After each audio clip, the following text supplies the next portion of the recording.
Ladies and gentlemen, good afternoon, and welcome to this session on sustainable and resilient freight transport and long-haul logistics.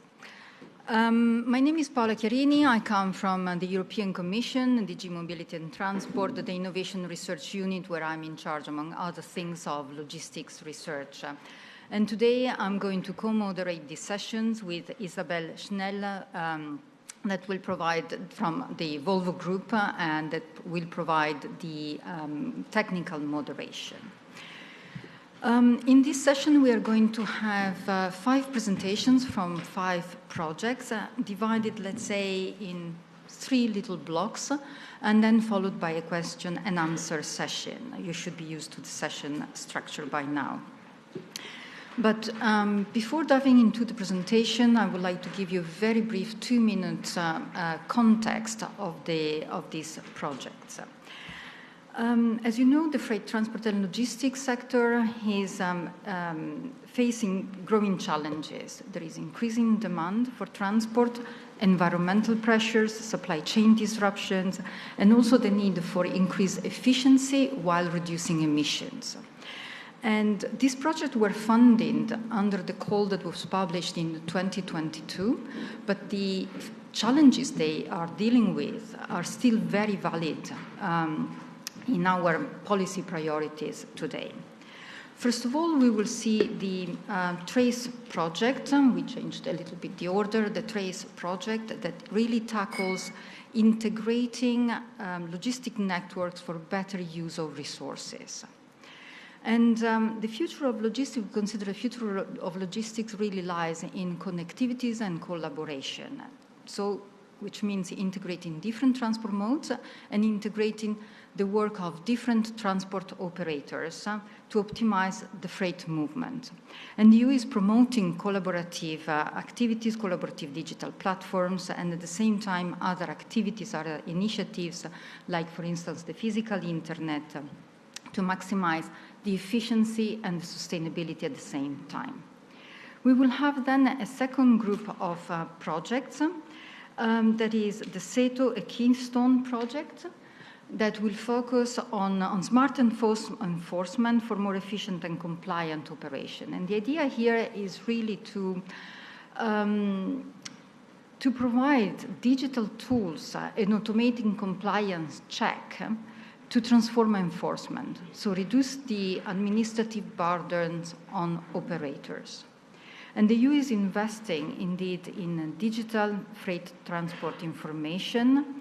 And also, there is a directive from just a few months ago strengthening cross-border cooperation for seamless enforcement. And the third group of projects, so SARIL and ReMuNet, addresses the resilience of supply chain. This topic was indeed developed during the COVID pandemic. And we see that recent crises, not just the pandemic, but also geopolitical disruptions, have shown the vulnerabilities of supply chain. And therefore, it is one of our priorities to define strategies to diversify transport routes and hence multimodal solutions, and in any case, secure continuity of critical supply chains, even under stress. So, as I said, the project focus really on the priorities of the European Commission, and they tackle enforcement, simplification, resilience, competitiveness, and efficiency. So, this is a little bit our context. I'll pass the floor immediately to the first speaker. And Stathis Adjethimiades, I'm sorry, for the TRACE project. And Stathis is professor at the Department of Informatics and Telecommunications at the University of Athens. And his research interests are in the area of distributed, mobile, and pervasive computing and networked multimedia. Stathis, the floor is yours.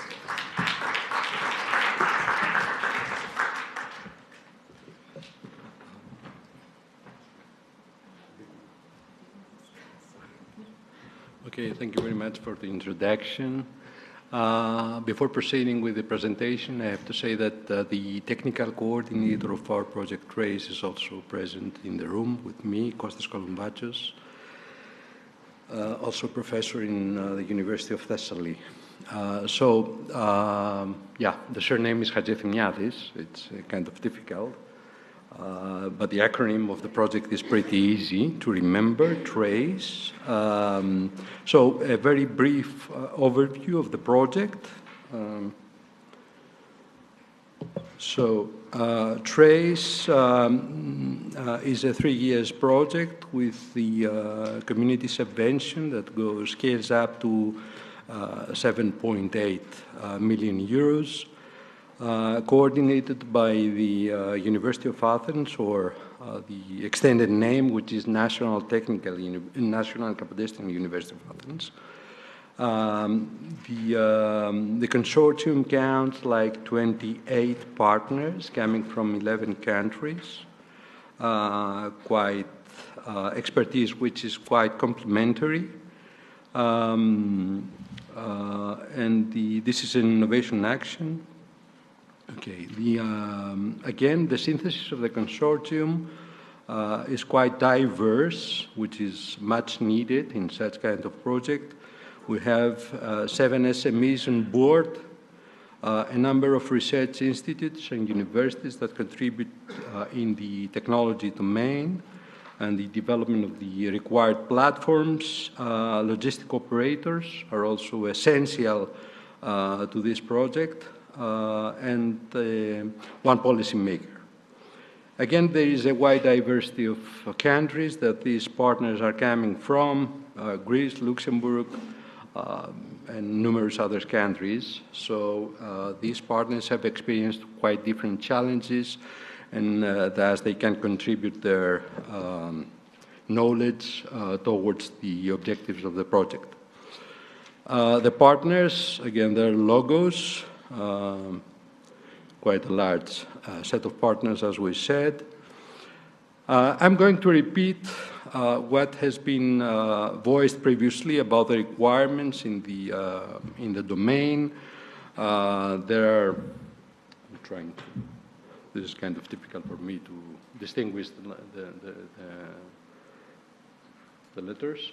The project is trying to respond to issues related to synchronodal operations, challenges that are popping up right now, like, for example, unstable price of fuel and the use of the road infrastructure and the cost which comes up as a consequence of the saturation, complexity in the supply chain. There are numerous players that are coming in the field, and also the great need to perform in an eco-friendly way.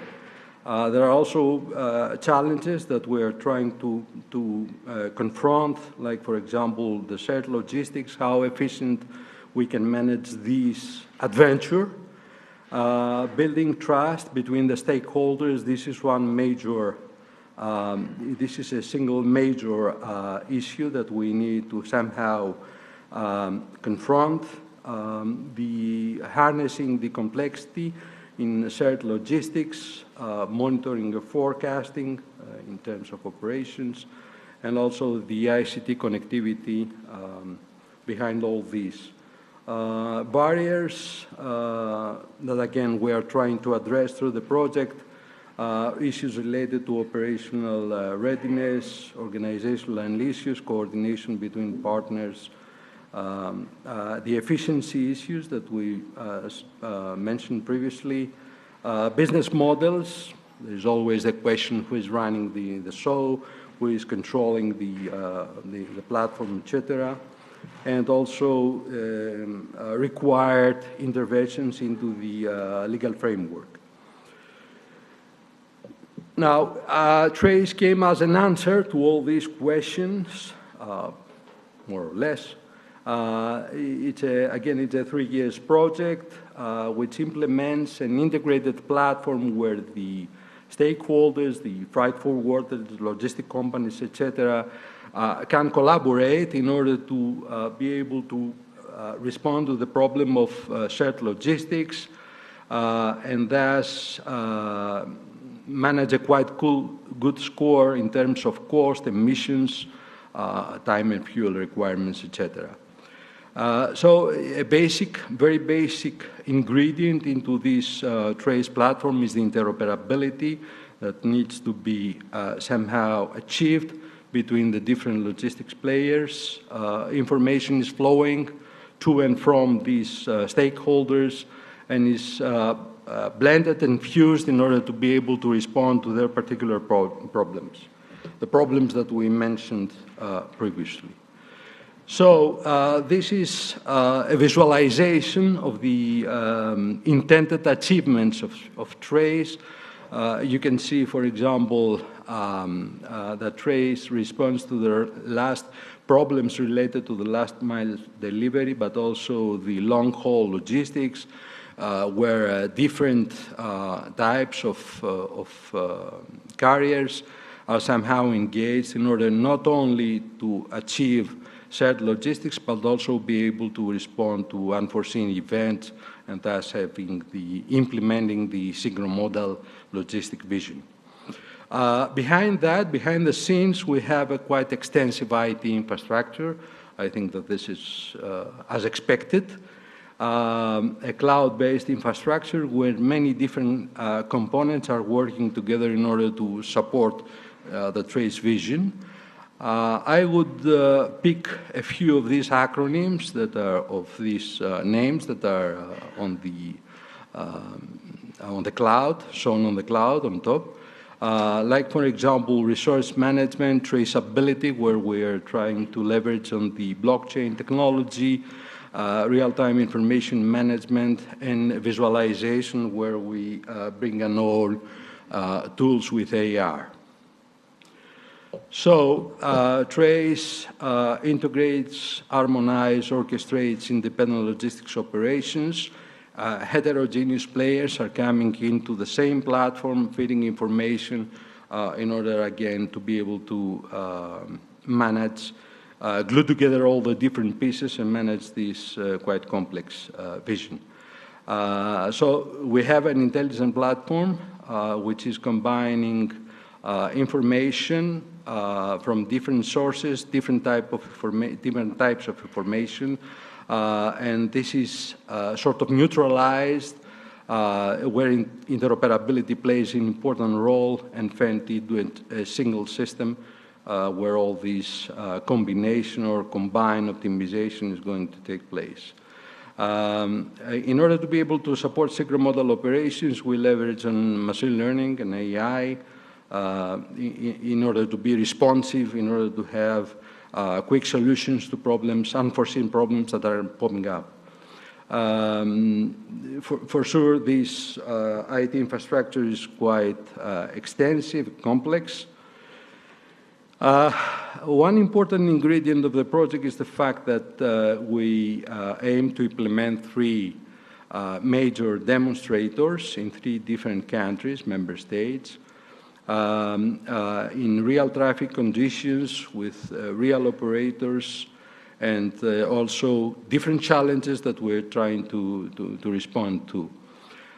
Besides that, there is also this paperwork kind of studies about the barriers, the opportunities for bringing up this platform and leveraging on that,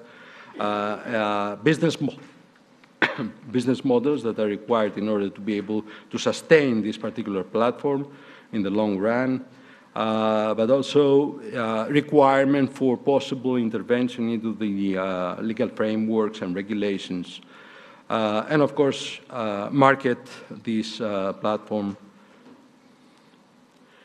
So innovative AI, blockchain technology are coming to the play in order to support the vision of the project. Everything that we said, the fact that we are dealing with a federated architecture, distributed from different stakeholders, etc., causes significant challenges on the issues of trust, security. Of course, productivity and efficiency are of paramount importance here.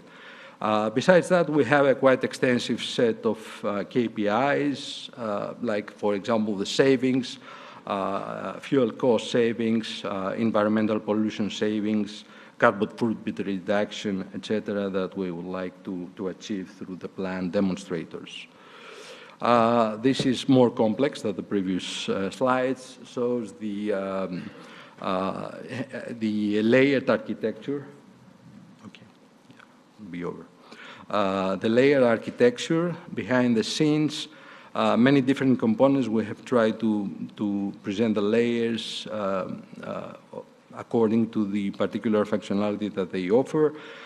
Extensive data management, interoperability on the data that are coming from different sources, etc., but also be able to visualize things in a quite friendly, user-friendly way through AR interfaces. And on the left-hand side, you have the stakeholders that are feeding information, getting information from the system, again, with all the provisions with respect to trust, security, etc. The demonstrators are planned for Greece, which is a demonstrator. This one, this particular one is planned to manage the long-haul segment, but also the last-mile deliveries. In Italy and also in Slovenia, different players, different stakeholders. For example, in Slovenia, we have the local post service, which is engaged somehow. Different types of equipment is going to be used in order to be able to demonstrate how trace can facilitate all these workflow. And besides that, we are also in discussions with the sister project Admiral. Initial discussions have already taken place about the possibility of some common demonstrator. This has not matured enough yet. In order to, since we are dealing with many different issues on the IT domain and will come up with this quite complex architecture, we have also organized a workshop on ICDCS, one of the major conferences, IEEE conferences in distributed systems, where the also other projects will be invited to contribute to other IT solutions, and also discussions about what is behind the scenes, again, what could really facilitate the efficient logistics and sustainable logistics. And of course, everything that we have discussed previously is expected as the outcome of the project, meaning better utilization of the assets, increased efficiency, reduction on emissions and the carbon footprint, being able to engage all the actors in a common platform in order to maximize efficiency, improved interconnectivity, and all these things. And in addition, we are also thinking, we have done a great work, I think, on the modeling of information, etc., and we also look into the direction of standardizing this, or better harmonize this with achievements of other projects like the carbon mile. Okay, I did it. On time.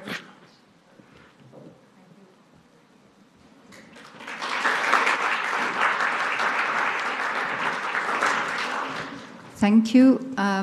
If there is a question, but only a question for clarification, otherwise we will take all the questions later on during the question and answer session. Anybody? No. Then, thank you very much for the presentation. I would like to pass to the SETO project, Beatriz Martinez-Pastor, if you would like to take the stand. And Dr. Beatriz Martinez-Pastor is an assistant professor in the School of Civil Engineering at University College Dublin, and she is specialized in the evaluation of transport resilience and digital transformation of transport systems. Beatriz, please.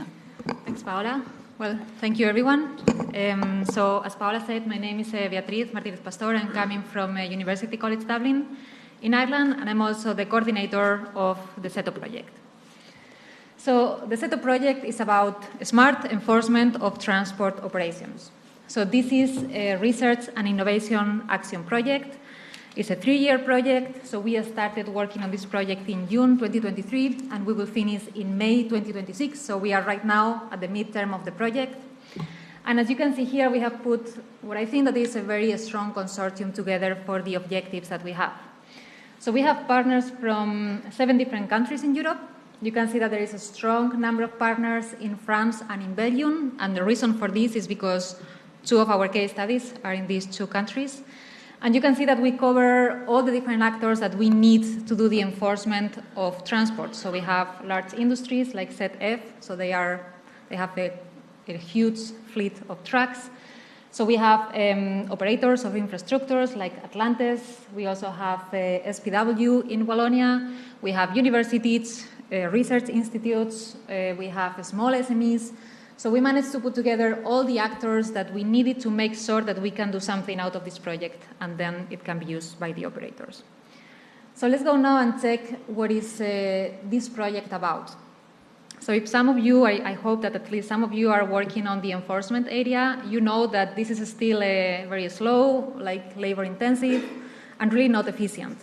So with SETO, we want to change that. So our main objective at the end of the project is to deliver a new digital tool that will allow authorities to access all the information that they need to do the enforcement. So you may think that this is the case right now, but it's not really the case. I mean, right now authorities, they need to stop the trucks, they need to check a lot of papers instead of having all the information online. So this would be a big improvement if we manage to finalize with something like this at the end of the project. Also, we want to work with this approach that is called one-click principle, and this means that everything will be available within this platform. So everything that you need to do the enforcement, it will be there. So this is the overall objective, and then I have included 6 objectives that we are trying to do within the project to try to achieve this overall goal. So the first one, of course, as you can see here, is the development of the digital solution. So working on the software development and the application. And then we want to do improvements in 2 specific areas of enforcement. So the first one is about loading regulation. So we are still seeing a lot of problems with the enforcement of weight and many trucks and other vehicles that are overweight on our roads, and we cannot control it because we can pretty much stop maybe 5-10 trucks per day. So with something that is more automated, we will be able to control all the trucks or the vehicles that we have in our fleet. And then another area where we want to do additional work is on the positioning regulation. So right now we are using GNSS data to locate some of these vehicles, but the accuracy that we have inside the urban environments is very low. So we are developing algorithms to try to increase the accuracy of this data. Then once we have the platform and also the work and the algorithms done for weight and position, we want to roll out and validate the platform in 2 living labs. So as I said, we will have one in France and another one in Belgium. I will talk more about this in the next slides. And then we know that we cannot do this alone. So in order to make a realistic pathway for SETO, we need to work with the stakeholders. So we have been engaging stakeholders since day one. We want to make sure that every step that we are doing is in coordination with the stakeholders and is really fulfilling the needs that they have. So this is also why we have so many workshops and so many meetings with authorities just to understand what they need. Because sometimes, I'm coming from the university, so on research we tend to think that theory is going to be applicable straight away, and that's not the reality. So that's the reason that we keep in contact with authorities almost on a monthly basis. And then finally, also we want to maximize all the SETO outcomes. So we want to think about the impacts in areas such as technology, the economic aspect, the social and the environmental of the type of solution that we are providing. And we want to make sure that this goes out to the public in a way of scientific journal publications, conference publications, and of course with the deliverables of the project. So this is what we want to achieve. So finding this digital solution so authorities can have all the information ready, and these are the 6 steps that we will follow. So now, as I told you, we are now at the midterm of the project, so all of this work is in progress, but I just want to show you some of the results that we have been working on the first 1.5 years. So the first thing is the platform. So as I told you, we want to develop this one single digital platform. So this is how it's going to look like. So if you are an authority or if you are the owner of a fleet of trucks, you can go into the SETO platform and you can have information about, well, EU platform, documentation and configuration, but what is more important is these two parts about positioning enforcement and weight enforcement. So right now, these are two of the living labs within SETO. So here you can get all the information to do the enforcement about positioning of the fleet and weight of the fleet. So let's go and see. If we go, you can see that here in this part of the platform, you can select the option where you want to go, and you can go, for example, to the positioning enforcement. So here you can see real-time information about your entire fleet. So you can see each of the vehicles, like the truck. It can be also different zips, or even some last-mile vehicles, like bicycles. And you can see information about the license, the driver, the activity, if they are driving, if they are standstill. You can see the location with the GNSS coordinates. And also what is more important is you can see if any clear violation has already happened. So if it's clear, it will go in green. If it's in red, is that something is happening. So then you can click in that track, and then you can get even more information. So here you can see the remaining driving and resting times, and also you can see if any previous like violation has happened. So we had a conversation, for example, with the police in Greece, and the amount of violations that some of these vehicles are doing is a constant thing. So it's very important that you have access to this historical data so you can plan accordingly. So as you can see, in terms of like positioning, you have all the information here. Now I will show you a bit about the weight enforcement. So if you go to the weight enforcement, you can have access to all the weight measurement stations. So here you can see information about the station, the coordinates, the type of technology that is being used. And then if you want to know more about one specific station, you can click. And then you can have a full amount of information about the WIM system. You can have the axle loads. And then you can also see in red if there has been any overloading going on with some of the vehicles that have gone through that station. So this is part of the progress that we have done on the app right now. We are still adding new functionalities. We want to also add some on the cabotage, as you can see here. And we are still connecting with more trucks. So we started connecting with some of them, and now in the next months we are also connecting with some vessels and some urban ships that we have on Belgium. Okay, so this is about the app, and then we want to test the app on 2 living labs. So the first living lab is in France. So we are testing things on the highway, that is the A63. So this is the motorway that is going from Bordeaux to the border with Spain. Atlantis is the operator of this highway and is a partner in our consortium. So we have access to the 2 WIM systems that they have on this motorway in both directions. And then we can control data on the WIM side, and also we can have access to the static weighting stations that they have. So we can make sure that the data are correct, and then we can improve these algorithms. Then the second living lab is in Belgium. In this one, the aspect is more multimodal, so we are not going to work only with trucks. We are also going to work with some inland waterways vessels. We are going to work with some ships and some last-mile delivery vehicles. One of the main challenges here, because with trucks, we are at one level. Some of the things are already automated, but with the vessels and the ships, almost everything is paper-based. So we are trying to create and put sensors on these vessels and ships so we can automate and collect the information in a more digital form. In the living lab that we have in Ghent, we are also going to be testing an onboard weighting motion system. So we are placing sensors in the trucks so we can control the weight in an automated way without needing the truck to stop in one of the WIM stations.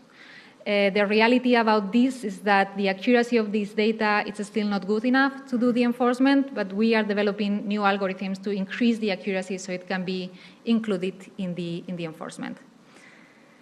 So these are the 2 living labs that we have now in progress. We have been connecting some of the tracks, but as you can see, we want to include more tracks, and also we are starting with the work on the inland waterways that we have in Ghent. So So together with the Living Labs, we want to make sure that we are not focusing only in this area. We want to work on the impacts that the enforcement will have. So we have been identifying a good amount of KPIs that are relevant to the enforcement of transport. We have identified 4 areas: the technological one, the environmental one, the economic, and the social aspect. So all of these KPIs are very important for the project. We are going to do analysis in each of them, and also for the authorities, I think that this is very important because we are trying to work on what we call soft enforcement. So we make sure that authorities are on board and that they get into these type of tools in an easiest way. It's not just because they are forced, it's because they want to do it. So following up with the KPIs, as I told you before, our objective is to work with the stakeholders from the beginning. So we have been meeting with them since day one of the project. So we have identified now 62 stakeholders. So we have transportation and logistic operators, economic operators, civil society organizations, infrastructure managers, and also public authorities. You can see that we have been trying to identify as many countries in Europe. You can also see a big number in Belgium, and the reason for this is because our multimodal living lab is in Belgium, so we wanted to make sure that all the relevant stakeholders in Belgium are part of the SETO project. And then also you can see here some of the events that we have been having with these stakeholders. So in the case of Belgium, we have ongoing amount of events. So we have a bill that is involving SMEs, logistical providers, engineers, authorities, the Belgian Federal Social Inspection, also the Belgian Federal Road Police. So with this group of stakeholders within Belgium, we meet almost like in a monthly basis. And then also we are trying to connect with the authorities in other countries. There was a big event in Italy where we were working with the municipality of Modena to try to also present this SETO tool and try to get feedback from them in terms about what is needed. And also I will use this opportunity, so if any of you is interested or you are a stakeholder in this area, please let me know so we can include you as part of the SETO project. And then, as we know, within all the European projects, so we cannot work in silos. So we know that we need to work with other projects. So we have been working with our sister project, KEYSTONE. So we have been attending some events together. There was a very good event on December in Athens that was organized by KEYSTONE, and it was including the EFTI4EU and also SEDEA, that they are also working in this smart enforcement area. We have been also trying to increase the amount of stakeholders, so we have done an exercise together with SINEA about pooling of stakeholders together with KEYSTONE and SINEA, so we are trying to do an interchange of information about which stakeholders we are connected with, so we have like a bigger pool. We are also organizing a mini symposium that will happen in Dublin in the Eurostruct 2025 conference that will take place this year. And then we will have sessions about all these projects like KEYSTONE, SETO, that are working on the smart enforcement. And then also we are trying to connect with our waterway transport area. So there is a CSA project that is called Platin A for Action. And we have one of our partners from the project connecting with this area in the waterway sector. And then, just to finalize, I will put some of the mid to long-term expected impacts that we want for SETO. So the first one, of course, is developing the SETO platform. So then the authorities will have access to the data that they need in a fastest way and in a more efficient way. Then the second one is the onboard tamper-proof WIM algorithm. So as I said, trying to increase the accuracy of this data so we can control a higher number of trucks. So right now, all of this has to be done manually, so we want this onboard approach to measure the weight of the trucks. Then we want to develop recommendations to facilitate a more systematic use of the WIM system. And we want to work on a novel algorithm for the identification of lifted axles. So it's still a bit difficult to identify which one is the lift axle, and without having that information, we do not know if the weight is the appropriate one for that truck. So if we manage to appropriately identify the lifted axle, we can improve and we can apply the weight in motion approach. And then, as I said, the GNSS data, so work on new algorithms to improve the accuracy, particularly within the urban environment. We want to develop like a tachograph-like device for vessels, because right now most of this information is on paper, and in the end it gets lost, so we cannot manage this. And then analyzing the environmental impacts, particularly with new technologies, like smart technologies, like, for example, SECAM, and how they are going to impact on the smart enforcement. And finally, of course, providing insights into the social behaviors, the perception of the stakeholders, and making sure that they come on board with this soft enforcement approach that we also have within SETO. So that's it from my side. Thank you very much, and I hope to talk to you during the questions and after this session.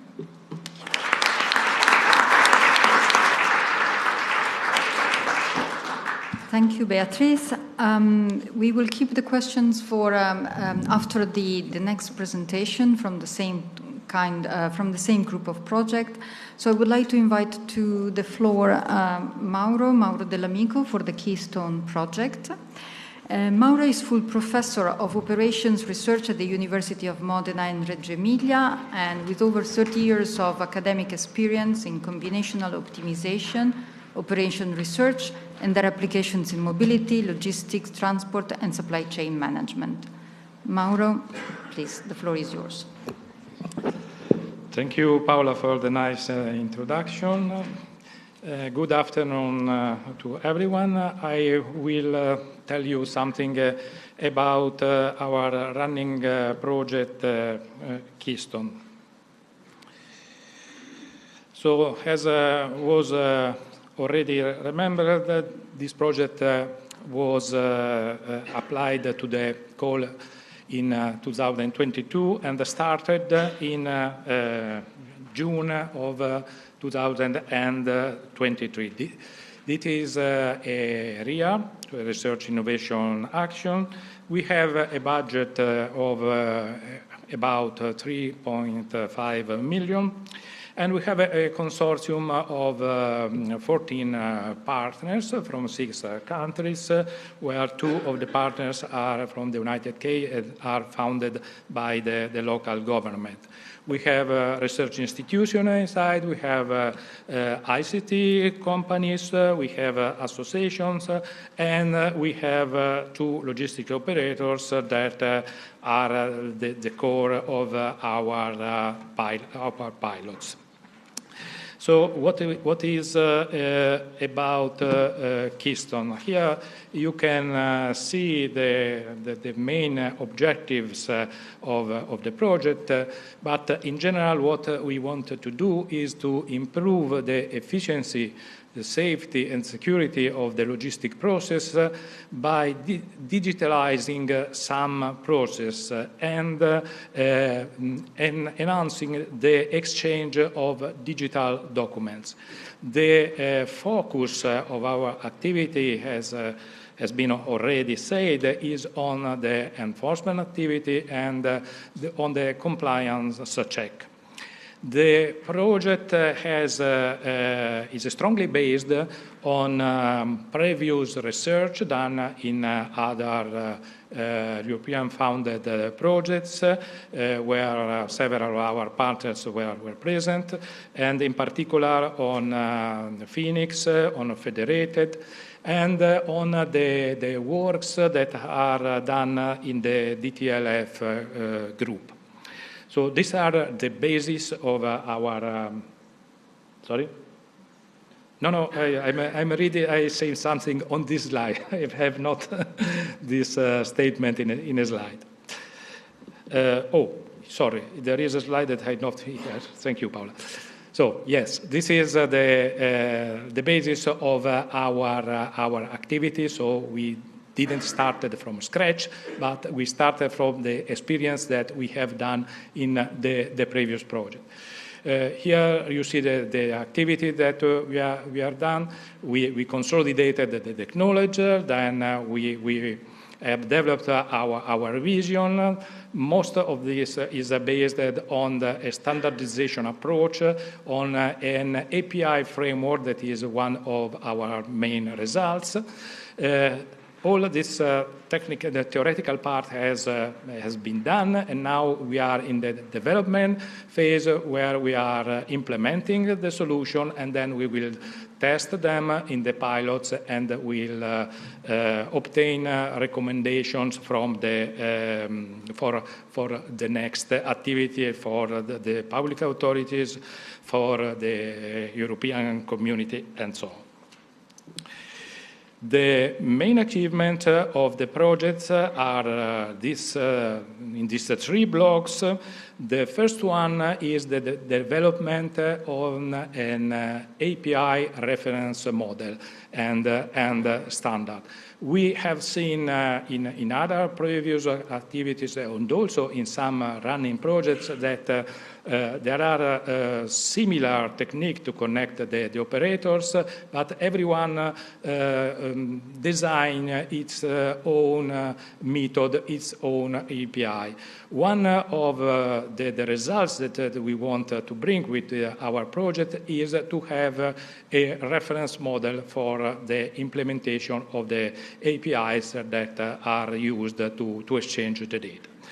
Then the second achievement is the implementation of one example of this tool with a web and mobile application that we are using in the pilots that are the core part of the projects, and the pilot are indeed focused on a resilient and efficient enforcement system. So I give some details on these three achievements. The first one is indeed the standardized API framework. This is, I cannot show you something that is technical, but it's already developed, and it is available in our public documents. The key aspect here are the interoperability, the plug-and-play concept. We want that this kind of solution can be implemented easily by anyone, not only by the big companies, and so it is really important that we can take this object and with a small effort we can insert in our system or implement something to work with our system. And then the concept of safety and compliance as something that is data-driven, so directly from the data we have a check of the compliance. The second achievement is the development of an app. This app, here you have the general scheme. I don't want to enter in this detail, but I will give you some example later. This application is specifically designed for our pilots and for the use by the road police, by the port authorities, and by the drivers.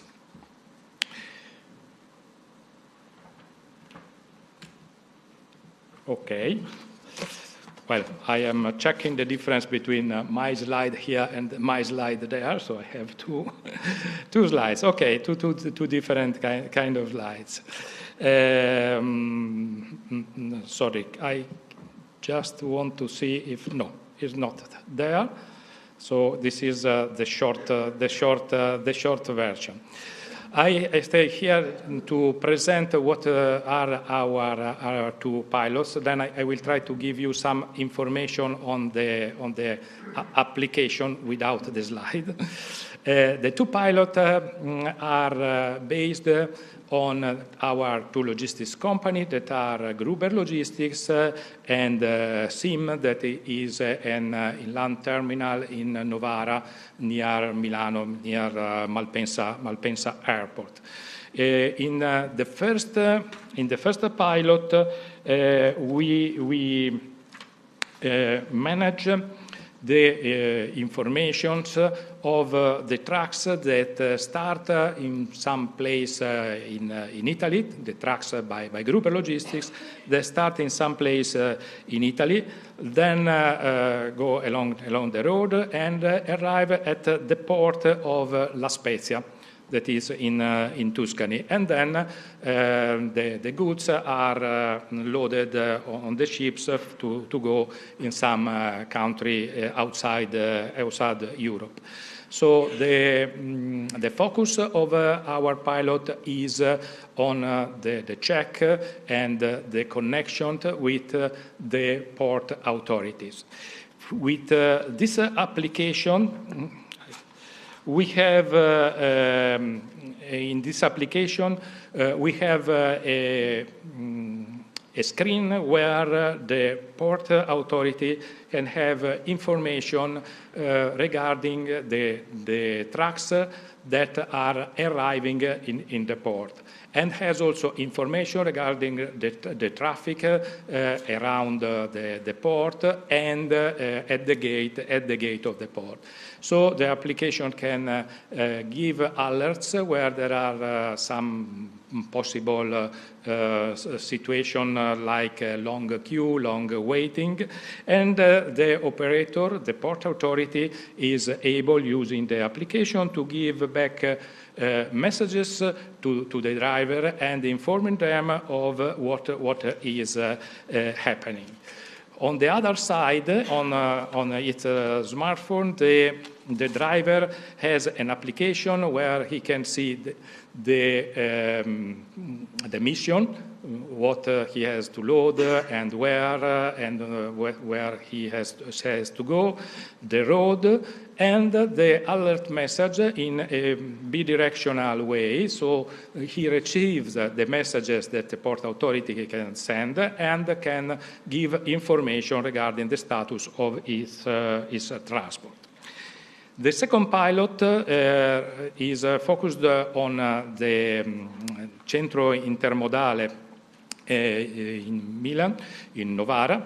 And the transport starts here from Rotterdam, arrive at the port of Rotterdam, then the goods go on the rail, and the rail terminates in the SIM terminal. In this terminal, the goods are loaded on trucks, and then they go to their final destination. The part of the rail is operated by UPAC, and we have access to all of the information of this transport. So we are able to give to the police our application, where the police can see exactly the list of all the trucks that are exiting from the terminal, from the hub. They can have access to all the information regarding these trucks.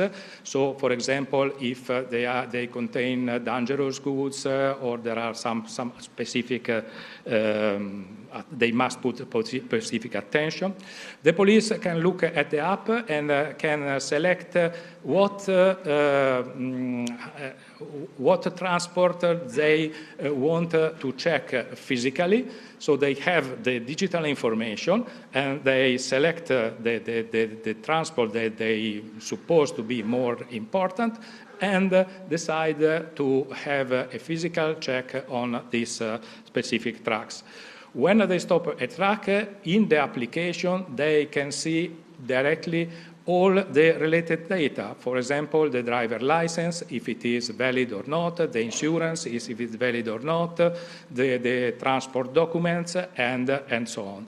And they can give, in the third part of the application, can give a feedback to application to inform if everything is okay or there are problems. So these are our pilots. What are our main achievements?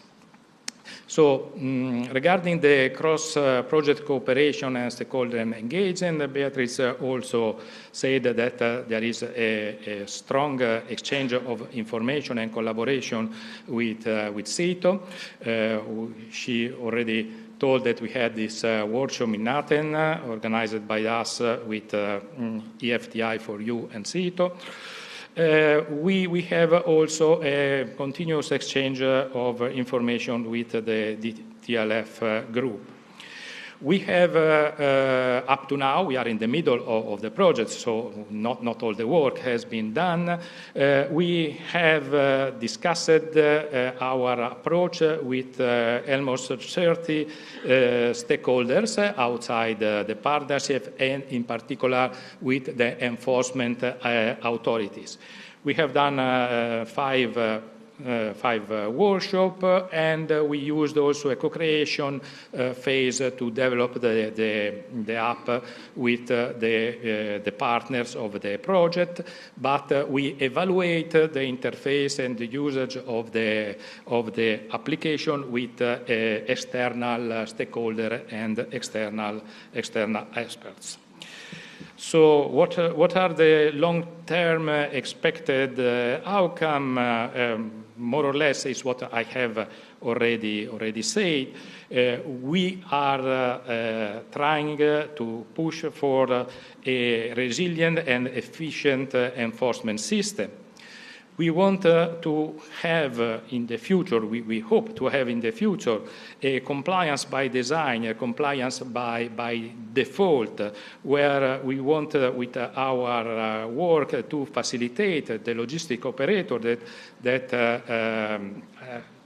respect the rules and want to discourage the operators that do not respect exactly all the rules. We wanted to facilitate the work to the enforcement authorities, simplifying and making more effective and more efficient the control along the roads. We want to help the drivers. They do not have to worry about the compliance, do not have to remember to take paper in their cabin, but every document should be in the application, to be digitalized. And finally, we hope to give to make something in the direction of adoption of these digitalization methods by the administration and by the enforcement authority. I am running out of time. I have just this last slide that more or less is the same topics that I have already explained. The last one is probably the most important: accelerate digital transformation, foster the technological innovation. Thank you.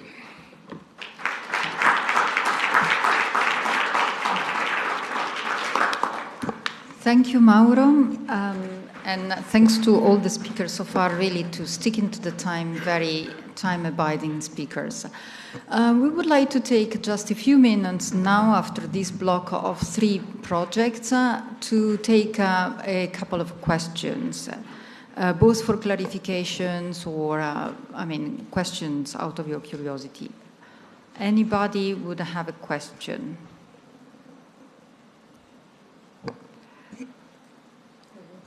Over there. Thank you. Could you state, please, your affiliation? Of course. My name is Mia Hesselgren. I'm from KTH, the Royal Institute of Technology in Stockholm, Sweden. I have a question for Beatrice in Dublin. You mentioned that you're engaging with civil society. I was wondering if you could elaborate a little bit on what that means, which sort of civil society, NGOs, and what are the issues that you're thinking of there? That would be nice to hear a little bit more about. Thank you. Okay, so I think the microphone is already working. Thanks. Thank you for the question. So we have been trying to engage with all actors that we have, including civil society. For example, we work with organizations or unions, for the workers, because sometimes we don't realize about the actual problems that are there.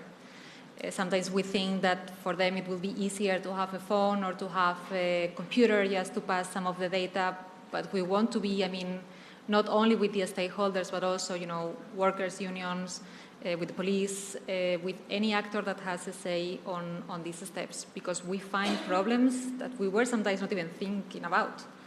As I said on one of the workshops that we have in Athens, with the police in Athens, I mean, they were telling us that, I mean, people can go really up to levels that we don't know to try to change the system that we include, the technological, to try to like trick them. You have same vehicles passing. I think that in Greece they had many problems with some vehicles coming from Bulgaria. So I think that the idea of involving this type of more like civil associations is to try to know problems that we are not aware of if we are just coming from a research background. So we really try to pick anyone that has anything to say. And yeah, the overall objective is to pick problems that we were not thinking about. Or sometimes, you know, the technology is there, but then people are not willing to use it because they may think that they are being controlled. So I think that it's important to explain the use of it and to explain, you know, why they need to abide by some type of regulation. So I think that this is essential if we want this type of platforms to be of use for them.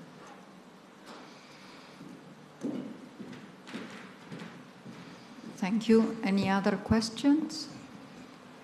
Fernando. Thank you.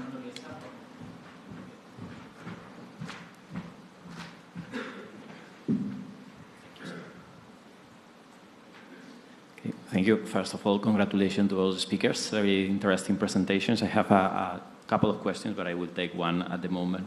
Otherwise, I take the second one if you allow me. First one is for Trace project, because quite interesting. You said that you will integrate, harmonize, and orchestrate independent logistics operations with heterogeneous processes.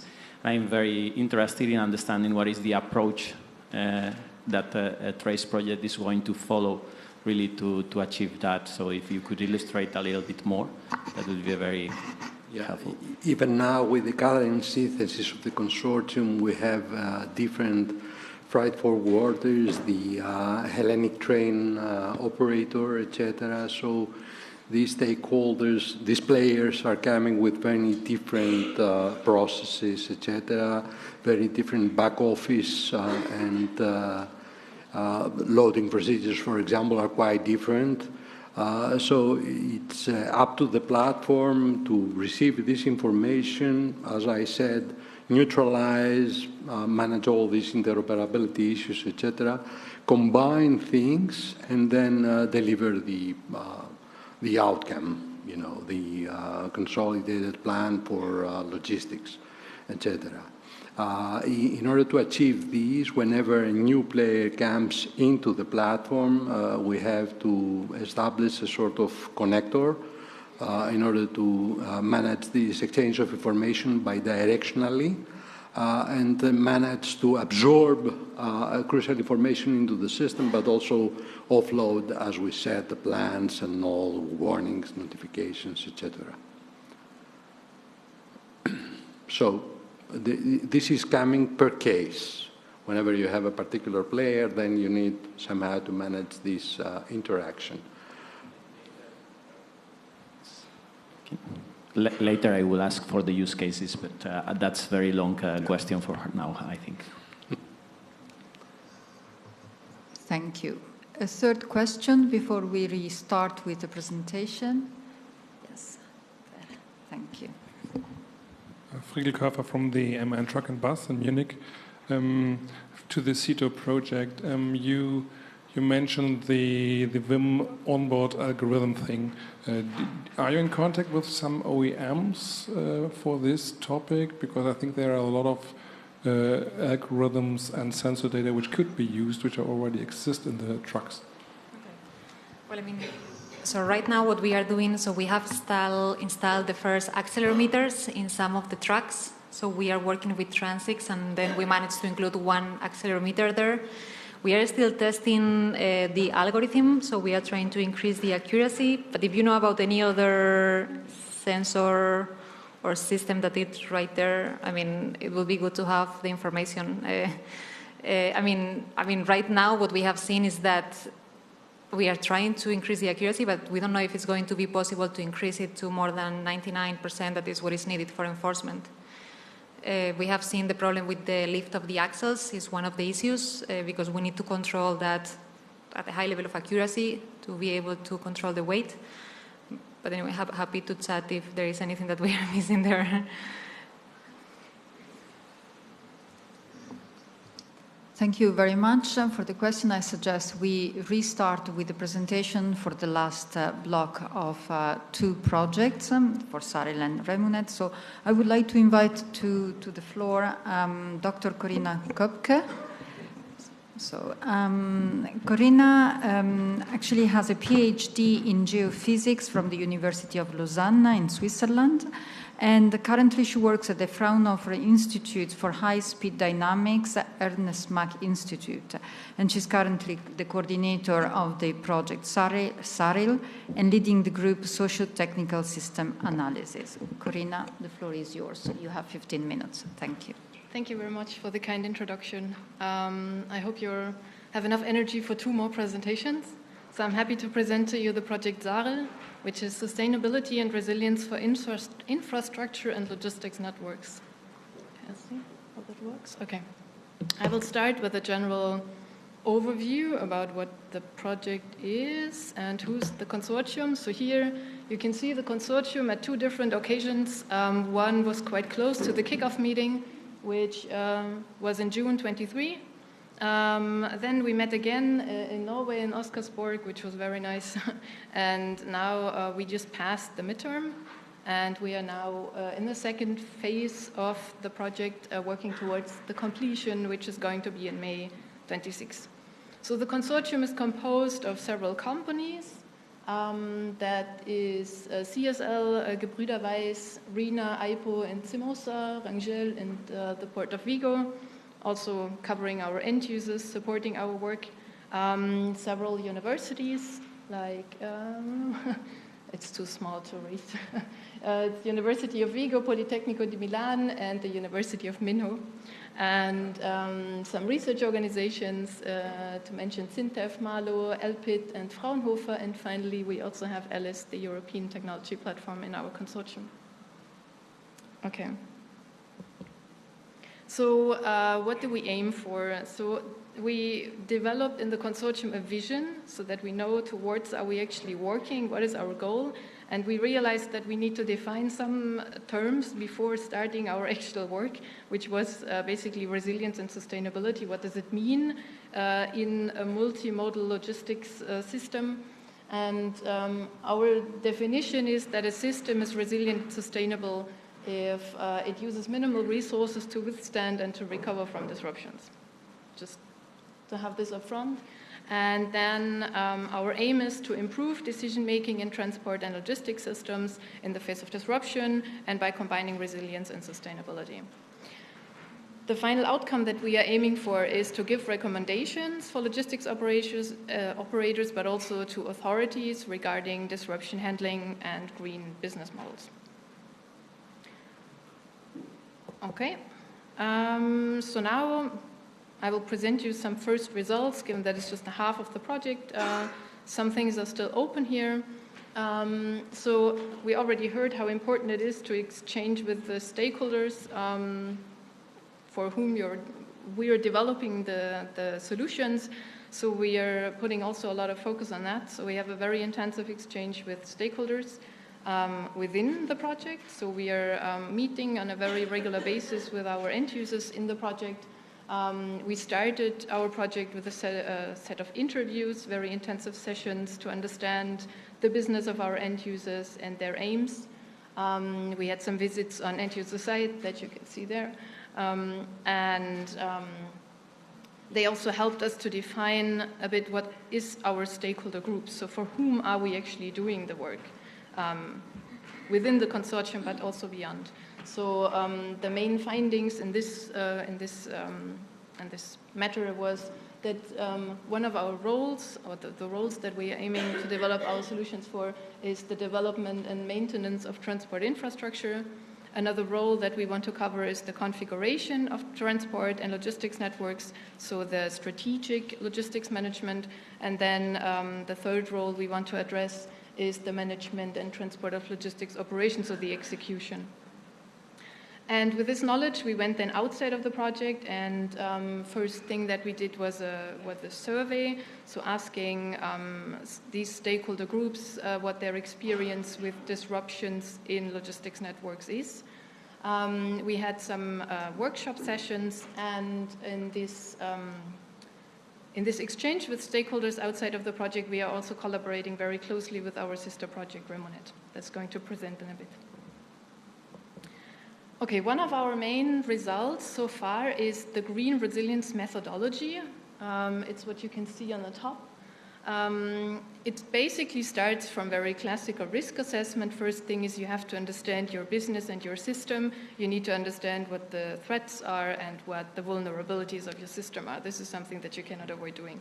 And then we introduce the part of transport and traffic modeling. So you need to have prediction capabilities, for example, using digital twins, so that you can run what-if scenarios in your system. This enables you to assess the resilience of your system. If your digital twin is well enough or detailed enough, it will enable you to understand the resilience under varying conditions. And then we introduce an additional part, which is the sustainability assessment. Because not only for resilience you can define key performance indicators, but you can do the same for sustainability aspects. And this whole process is supported by data management. So in all of these steps of this resilience methodology, you need input from the actual operations. For assessing the resilience and the sustainability, I've just put one example here. For the resilience factors we've identified and sustainability factors, we call them factors and not KPIs, because some of those can be quantified using KPIs, but some of them are more qualitative, more like handling strategies, is training in place and things like that. I'm not going to read all of those. I guess most of them you're familiar with. But what we found, and it's also not surprising, we found that there is quite a trade-off that you have to take between resilience and sustainability. It's not something that easily goes hand in hand. So for example, redundancy and flexibility is something that easily contradicts green practices and lean management. It's not so easy to balance these things. But there are also opportunities where these things are going hand in hand, which is, for example, the visibility. So having a good understanding of your system and your system state is something that is important for both. And also the collaboration is something that will support both aspects. Okay, we have this methodology, and now we want to apply it or further develop it and bring it into practice in 3 scenarios. One is a very small-scale scenario, regional scenario, we call it. It happens in the province of Mantua in Italy, and it's focused on the disruptive event of a flooding, and it's combined with a lack of information. So there is a cyber attack hindering the data acquisition. Then there is a national or cross-border scenario, which happens in Spain and Portugal at the border.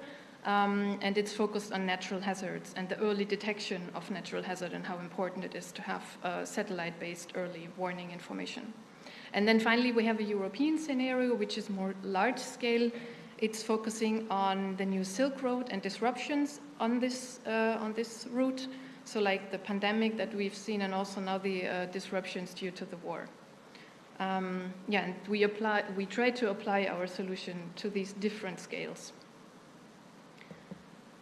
So our solutions, I was talking about solutions, so this is basically it. So this is the tools we want to develop. It's quite complicated graph. I start at the bottom. So I mentioned already how important it is to have data in all these steps of the assessment. And the first thing that we aim for is to having real-time information on this potential disruptions.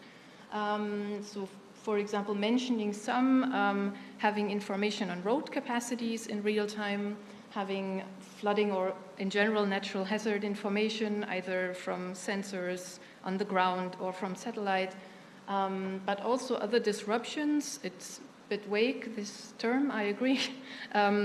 It means collecting information from various sources using, for example, web scraping technologies. So how can an operator achieve information in real time without having to search around in the news? And all this information is then collected in our disruption information interface. It has a user interface. You can see on a map where the disruptions are.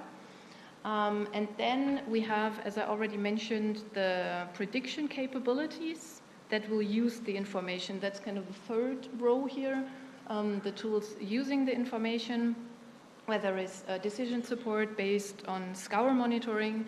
Then we are having different tools for traffic simulation, so really focused on road traffic, but also with this transport digital twin, we are going beyond just road and having a multimodal assessment in our transport simulation. And this digital twin that we are developing, it lives a bit at the interface between a pure network simulation, which is in the transport simulation, and this data information interface, because we need to feed in the real-time information into our network simulation to having an actual digital twin.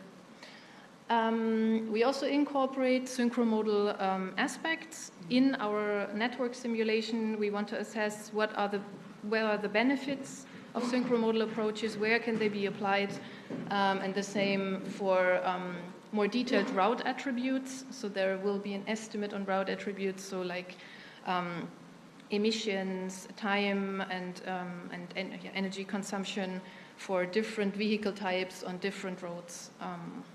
And this all comes together and then serves ideally our stakeholder roles we have identified. I mentioned 3 in the beginning, and here it's 4 because sometimes it makes more sense to have the infrastructure and the traffic separated. It depends on the purpose. Okay, so this is the toolkit we aim to further develop, and I mentioned already that we have workshops and interact with stakeholders also externally to the project. Here is the 3 workshops we had, very intensive sessions for all our 3 scenarios, one in Italy, the other one in Spain, and another one in Poland. And I want to use the chance here to advertise a bit that we want to build on the findings of these workshops in additional online pathways workshop sessions. So if you want to learn more about what we found out already in the workshops and you want to support us to do something meaningful in the project, then please get in touch and we can involve you in these online workshops, which will happen between March and May.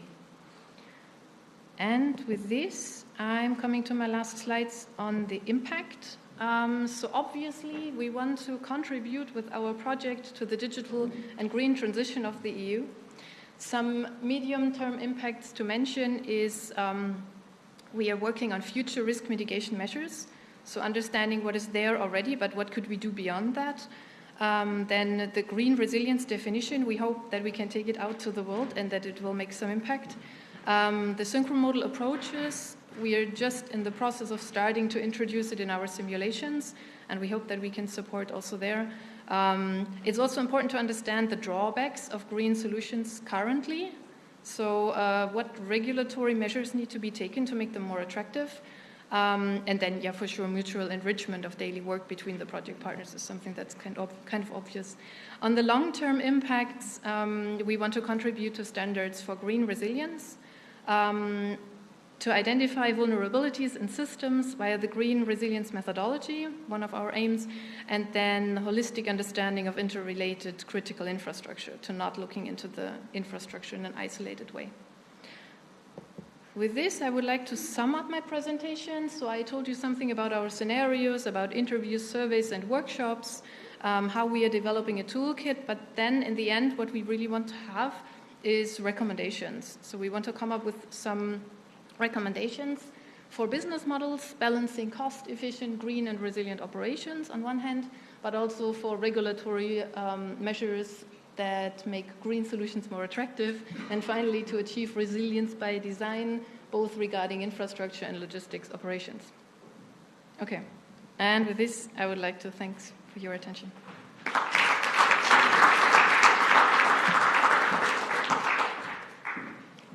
Thank you, Corinna. Now we have at the stand, please, John von Stam for the ReMuNet project. And John is the Deputy Head of Business Transformation at FEAR at the RWTH Hagen University. Is the coordinator of the ReMuNet project, and his work focuses on guiding industrial companies towards value-creating circular economies. John, the floor is yours. Thank you very much for the introduction, Paola, and welcome, ladies and gentlemen. I want to present to you the project ReMuNet, which is short for Resilient Multimodal Freight Transport Networks. And I want to first start with a short look on our motivation. So, as you all know, supply chain disruptions have become multiple in the last couple of years with devastating effects. So if we just look at the timeline, there was a major incident on rail in 2018, the Rastatt incident that cost millions of euros on a weekly basis, and it took a very long time to recover. Of course, everyone still remembers the COVID pandemic and also the Suez Canal incident, which really disrupted global supply chains on a maximum level. Unfortunately, then we also had the Ukraine war, which is still ongoing, and also for the future, it is to be expected that the disruptions will multiply in the wake of climate change. So that's why in the call we aim for resilient supply chains, and this is what we looked at in Project ReMuNet. But as resilience is quite of a buzzword, as my colleague from the sister project, Corinna, also said, we want to gain some common understanding on that. So that's why I think every one of you knows maybe that was one too far. Yeah, the resilience graph. So we have composed the expected outcomes or the key objectives already on the resilience graph. And just to introduce to all of you what we understand as resilience is, if you look at the graph, we want, of course, first to decrease the negative impact after a disruption strikes the system. Then we want to enable a faster recovery of the system and hopefully also raise the performance level back to where it was before or even improve it further. And therefore, it is very important that we can faster react upon a disruption, maybe even predict a disruption happening, react faster to close this gap and also to lessen the impact, and then at the end also see that the system comes back into balance. And what Corinna also mentioned is the topic of sustainability, which of course is also very important for us, but contradicts the definition of resilience and efficiency in some kind of ways. Just to look at our key objectives, which align to this resilience graph. First, it is important that we create a common understanding, that we create a common database for collaboration, because we believe that collaboration and transparency helps the different stakeholders to prepare and react quicker on disruption events. I will take you into the different slides later in detail about route planning, which is a very important point within our project, and of course also the onboarding of different SMEs, stakeholders in the network, and which is also a very interesting part, which will come to the implementation and piloting part, is the humanitarian aid sector, because we're not just looking at commercial freight goods, we are also looking at the humanitarian side of it. So before we dive into the project presentation in deep, I want to introduce you first to some of our working hypotheses, because of course this project or the topic of this call is quite complex. Every transport mode has its weaknesses and its strengths. And the sustainability aspect, of course, prevents us from saying, okay, we will just truck everything that is possible due to the flexibility, because then the sustainability aspect kicks in.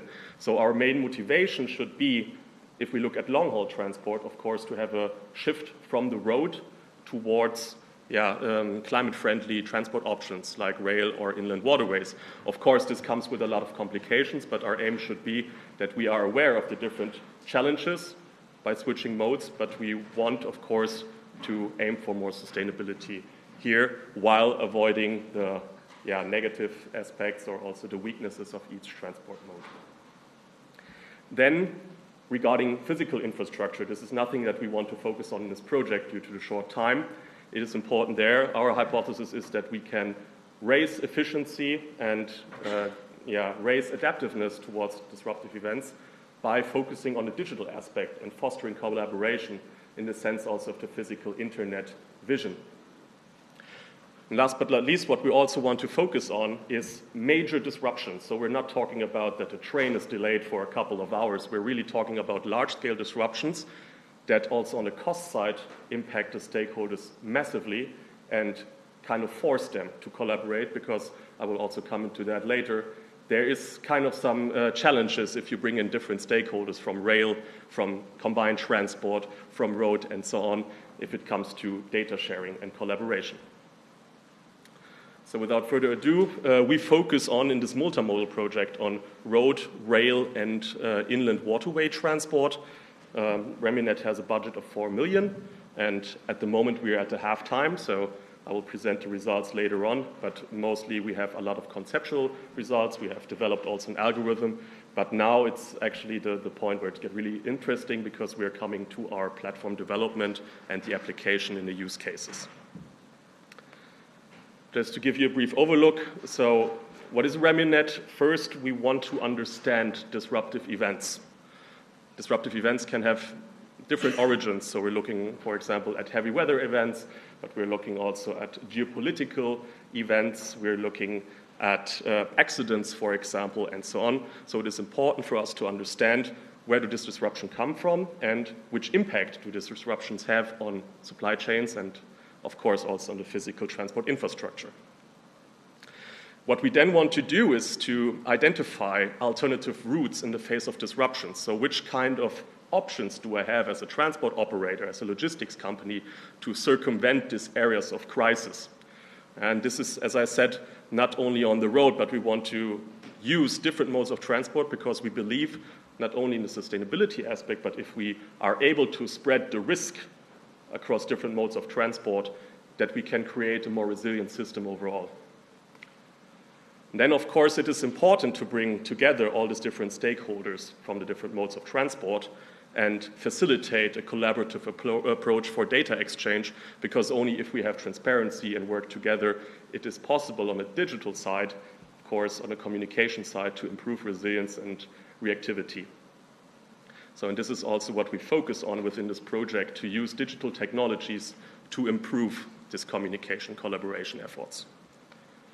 In our project, we have 15 funded partners, so we as FIR are the coordinators, but we have different partners, mostly located in the area of Germany, Austria, and also we have a lot of companies also and partners in the region of Scandinavia. That's why we chose focus corridors on the 10T level, so we're looking at the Rhine-Danube corridor as one focus corridor, and on the North Sea-Baltic corridor as another. So what most of these partners you see here have in common is expertise in logistics in some aspect. But we are very multifaceted. So what you can see here, for example, we have the Fraunhofer Institute, which are not only experts in logistics, but also in reinforcement learning. And I will present you the results or expected results in Work Package 4 later. Then we have the Hanken University of Helsinki, and they are experts in humanitarian logistics. So they, for example, were involved in projects where it comes to delivering grain to Ukraine, etc. Then we have different transport operators, freight forwarders, multimodal operators, and route planners such as PTV Group. And then we also have large networks like UIRR or ETP Alice. So just to guide you through the process, how we approached our project, as I said, it's a multi-step approach. So the first part is dedicated to understanding the transport ecosystem we are looking at, so really understanding the different roles of the stakeholders and their current needs and challenges, but also understanding the regulatory frameworks and the standards that are in place for multimodal transport in Europe. And last but not least, really understanding disruptions. How can we categorize disruptions? What are the impacts of disruptions? How can we mitigate their effects? The second part is the calculation part. So here we dive into the multimodal routing algorithm together with our partners from PTV and really test, okay, how can we create an algorithm that has high performance and is able to show us different routes of action. last not least, it's coming to enabling and the piloting. So there we bring all together this insights, create a collaborative platform, and also go into the piloting phase. The work package 4 is a certain work package with a very low TRL level, and here we want to make a step forward into a self-learning transport network by using machine learning algorithms to evaluate our decisions we made and optimize the routing perspective. So at the moment, the first 2 parts we have finished so far. At the moment, we are now in work package 3 and 4, and piloting will begin by the half of this year. So I want to guide you quickly through the results we have achieved so far. So in work package 1, we also chose an approach collaboratively with different projects. Also, we did an extensive survey with our sister project SARIL to capture the needs and of the relevant stakeholders. I think we did 26 in-depth interviews with different representatives of the transport sector, and we came up with different needs that we can further use to create our digital services. We also looked at the regulatory framework and compared the existing standards, for example, UIC standards, TSI standards, EN standards that have direct impact on the intermodal transport sector. And our partners from Hanken developed methodologies and typologies to describe disruptive events and assess their impact, not only economically and sustainably, but also putting a large extent on the social factors and how people or communities have to deal with the disruptions in the supply chains. The work package 2 was focused completely on the development of the routing algorithm. So we had a multi-step approach with our partners from PTV and Fraunhofer. We first developed a simulation environment which depicts the multimodal transport networks within our focus corridors, where we can also freely manipulate different capacities, transport orders. We have the different terminals, the different map layers included, so we have a playground for our algorithm and also for later on to train the machine learning algorithm as well. Our partners from PTV then included different timetables from combi operators, from railway undertakings and so on, to try and evaluate and simulate different disruptions happening on different sectors. And what we did is a small pilot with Contargo, as they have a trimodal network. We had 2 use cases regarding the failure of a bridge and also of low water levels on the Rhine River. And then we assessed the different options and piloted the algorithm of PTV on that. For work package 3, this is all about the platform development. So at the moment we have stated the complete ecosystem. We are looking at the status quo business models of the different actors and also deriving requirements for the platform. But what we will be focusing in the next is the technical development. So really thinking about how does the transport ecosystem look like when we have this ReMuNet platform in place. We're working with different projects there, as also some of our members have been associated in Federated project and Phoenix project and so on. So we try to bring everything together there and make a very robust and user-friendly solution. So the expected results for work package 4, as I said, is a very low TRL. So what we are trying to do is using a machine learning algorithm here to evaluate our routes and causes of action and also see if there's an improvement possible if we compare the Dijkstra algorithm of PTV with the reinforcement learning algorithm that Fraunhofer is currently developing. And then coming to the piloting part, we have these 2 pilots. I already said there's one humanitarian use case.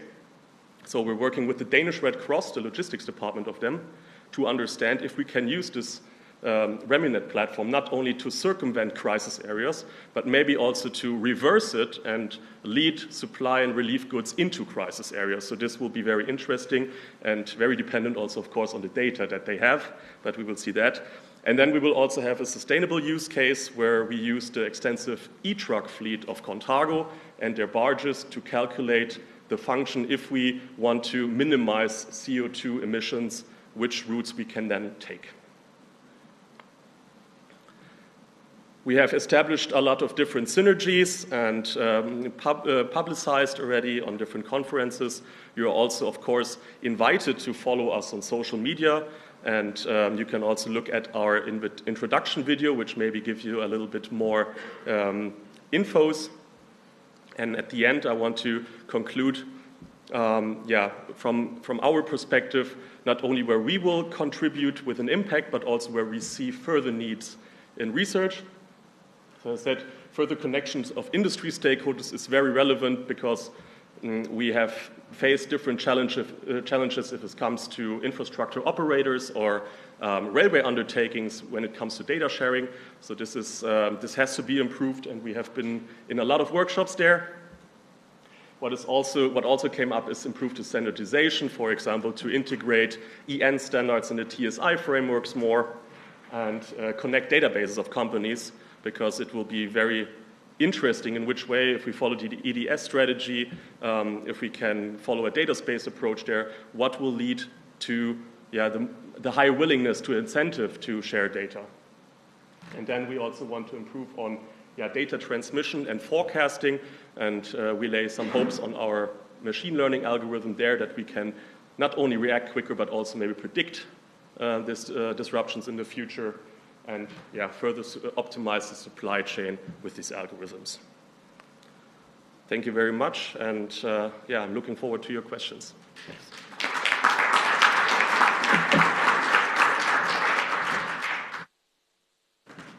Thank you, John, and I wish to thank all the speakers for their presentations, and then pass the floor to Isabelle to moderate the question session. Yes, thank you, Paola. And before opening the floor to the audience for more questions, I think that we had a burning question from our side as well to all of you, which is that each project develops a digital platform or something similar. And we would like to know, is the system that you have been developing, do you think it's going to be scalable through Europe? And what made the barriers for scale, and how to overcome these barriers? So I don't know who'd like to start. Maybe Trace?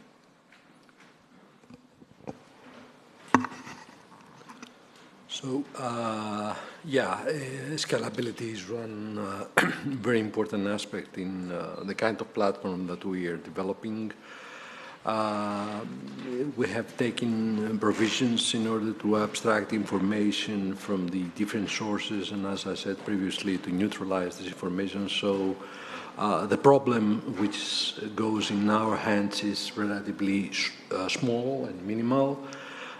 So I would say that, yes, this scalability is somehow achievable by properly structuring the system, by, again, abstracting the information that we receive from the different players, from the different stakeholders, and try to optimize the management of information within the system.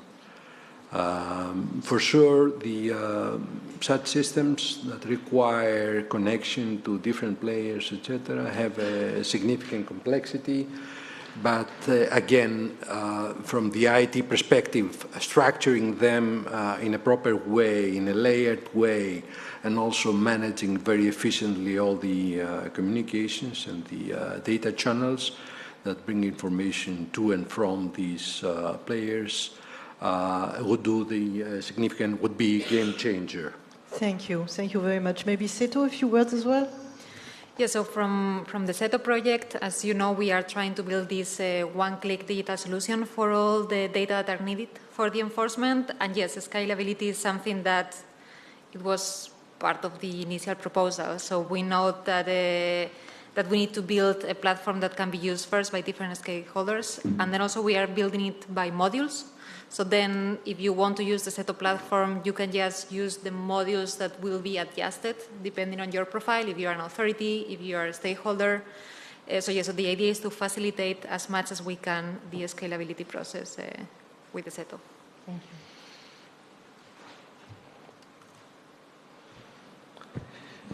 So two questions, if I understand, are the platform and the scalability. The first one, I suppose that the word platform was forbidden by the previous research and the previous activities. We participate in other projects that worked exactly in the opposite direction.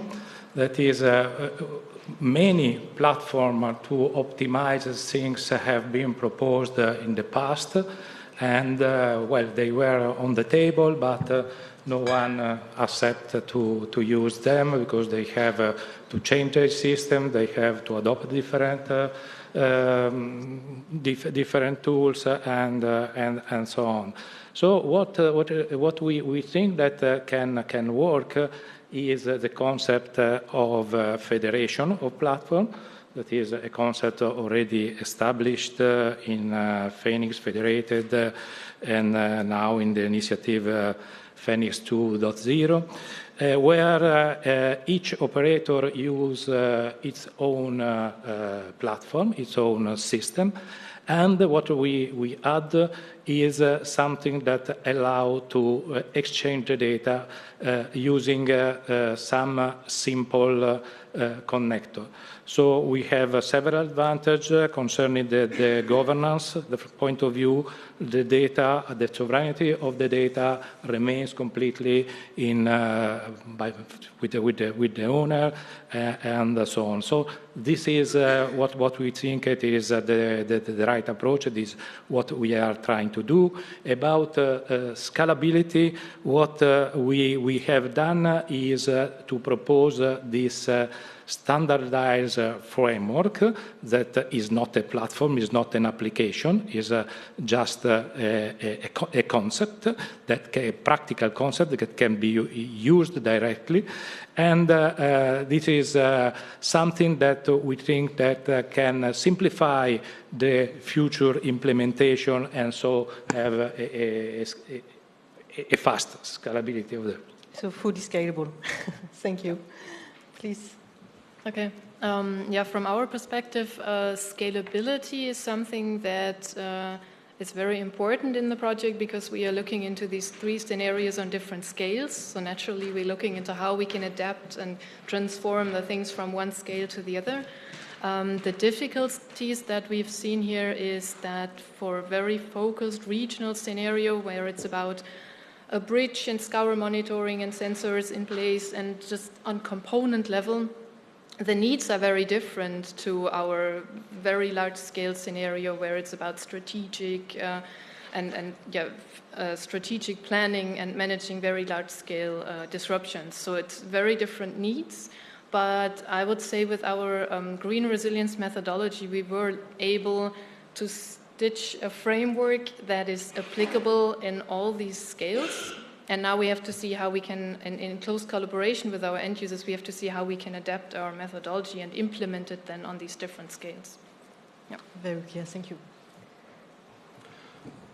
So talking about scalability, for me it boils down to three main factors. So the first factor would be trust, the second factor would be the business model, and the third factor would be the technical maintenance.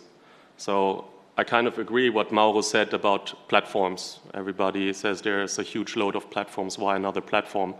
So this is also something that we were facing within ReMuNet. That's why it's maybe not a real platform. We call it a platform, but it's more a middleware connecting different databases so that we can ensure data sovereignty.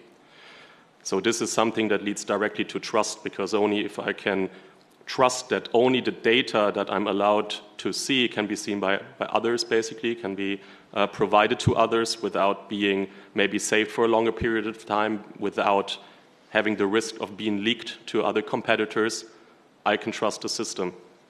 It also boils down to the operator of, let's say, the platform or the digital solution. Is this a trusted operator? Is it a neutral operator? If we look at an urban context, this is easier because a city could be the operator or the municipality. But if we look at business platforms in a larger scale, who are we to choose? Is it a research institution? Is it a government institution? Is it an industry association? Nonetheless, it has to be trusted and accepted by all the stakeholders on the platform.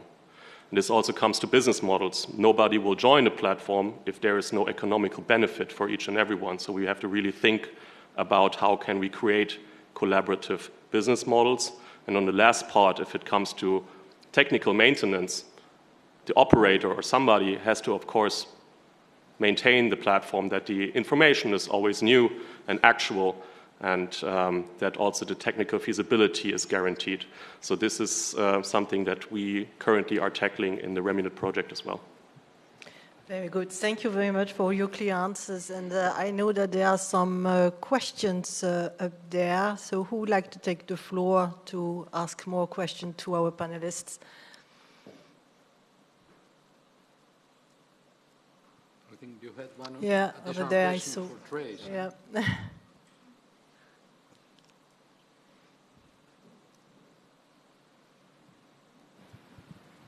Yeah, this is a question for SETO and KEYSTONE.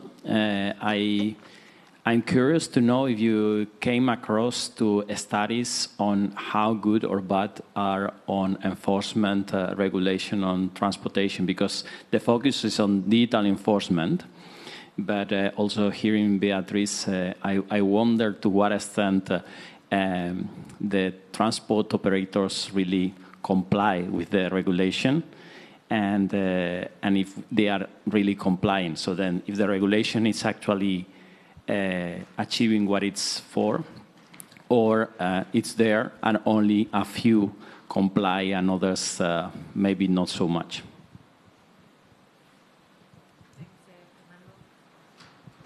Okay, so I think that I think that most of the operators, they try to comply with this type of regulations.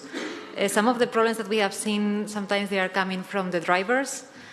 Sometimes also drivers are receiving a lot of pressure in terms of how much work they need to carry on. So, we have seen some challenges that we were not probably expecting. So I think that there is a willingness to comply with the regulations. Some of the regulations are extremely difficult to comply, particularly for cross-border operation of trucks. We are trying to do some steps also on that regard. Sometimes the system works in one way in one side of the border. Then once they cross, it's very difficult to even contact the company, the owner of that truck that is now in the new country.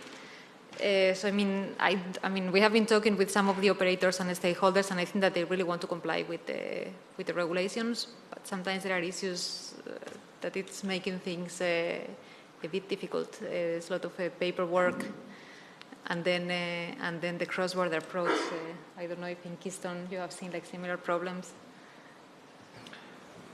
Yes, I completely agree with what I have said Beatrice. The transport operator, if they are big operators, they have no problem with these issues. They naturally want to comply with all the rules. The problem may be with the small operator or even single drivers. But we know that many problems and also accidents are due to this kind of transport. So trying to enforce this rule from our point of view is correct. From another point of view, there is a lot of work to prepare all these documents, to translate the documents in different languages. If you start from Turkey with a truck and you arrive in German, you have to translate in 4 or 5 different languages your documents. So there is a lot of work, and the companies see that there is an advantage if it is possible to have a certified document that is valid all along the transport.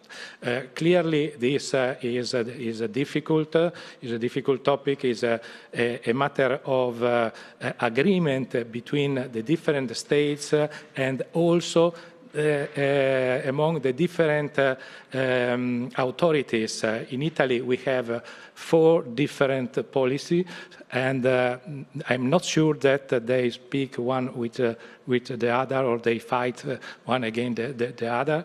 And so it's possible that a document that is perfect for one is not valid for the second one. So if we can have something that is digitalized and approved at a high level, it is an advantage for everyone. Fernando, thank you for your question. I would like to bounce a little bit on what you say, and I'm thinking, listening to both SETO and KEYSTONE about the EFTI regulation, and do you think we could learn somehow from this EFTI and all the huge work that has been done, and what would be the key learnings, and would that support for the implementation of what's going to be the next step here with KEYSTONE and SETO? How do you see that, and key learning that, to support implementation? Well, I think that one of the issues, and this is something that we see not only this area of enforcement, and we also see it in other areas, is cooperation. So cooperation between the member states, cooperation between the different stakeholders. We need these stakeholders first communicating among each other. So we need to make sure that the flow of information is an easy one. Sometimes we talk to the police and they have to use Google Translator, as Mauro was saying, because the licenses and the paperwork are coming in another language. So we need to increase the cooperation. We need to facilitate the flow and how the information is being transferred from one state to another, from one police department or authority to another. So I think that the cooperation is key. So sometimes we tend to focus on the technological aspect and developing the best technological tool, and sometimes we are just missing the easiest part, that it may be having, the documents translated using one single language, using one single format. So I think that for me, cooperation is key, and maybe the FTI I hope that they can help on this area. Thank you. Yes, sir.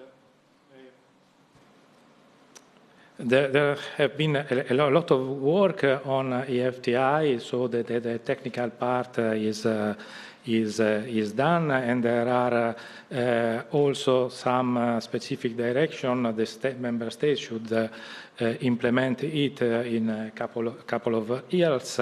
The difficulty indeed is the cooperation, and also the willingness of the government to go in this direction.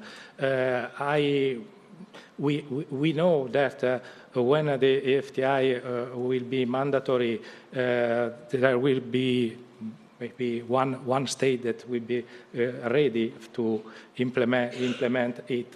And many of the other states possibly have not yet started to consider it and to discuss how to implement, how to use it. So what we can do is to push for the implementation of this digitalization of the document. We, as a researcher, the European community, what we can do is to do our part. That is to provide the tools, to provide pilots. The pilots became best practice, so people can see that it works, and then they can be convinced that it is a good thing. So this is what we can do. The other part must be done by the government and by the Europe. Thank you. Thank you very much for your thoughts. Any other questions from the audience? Yes, yeah.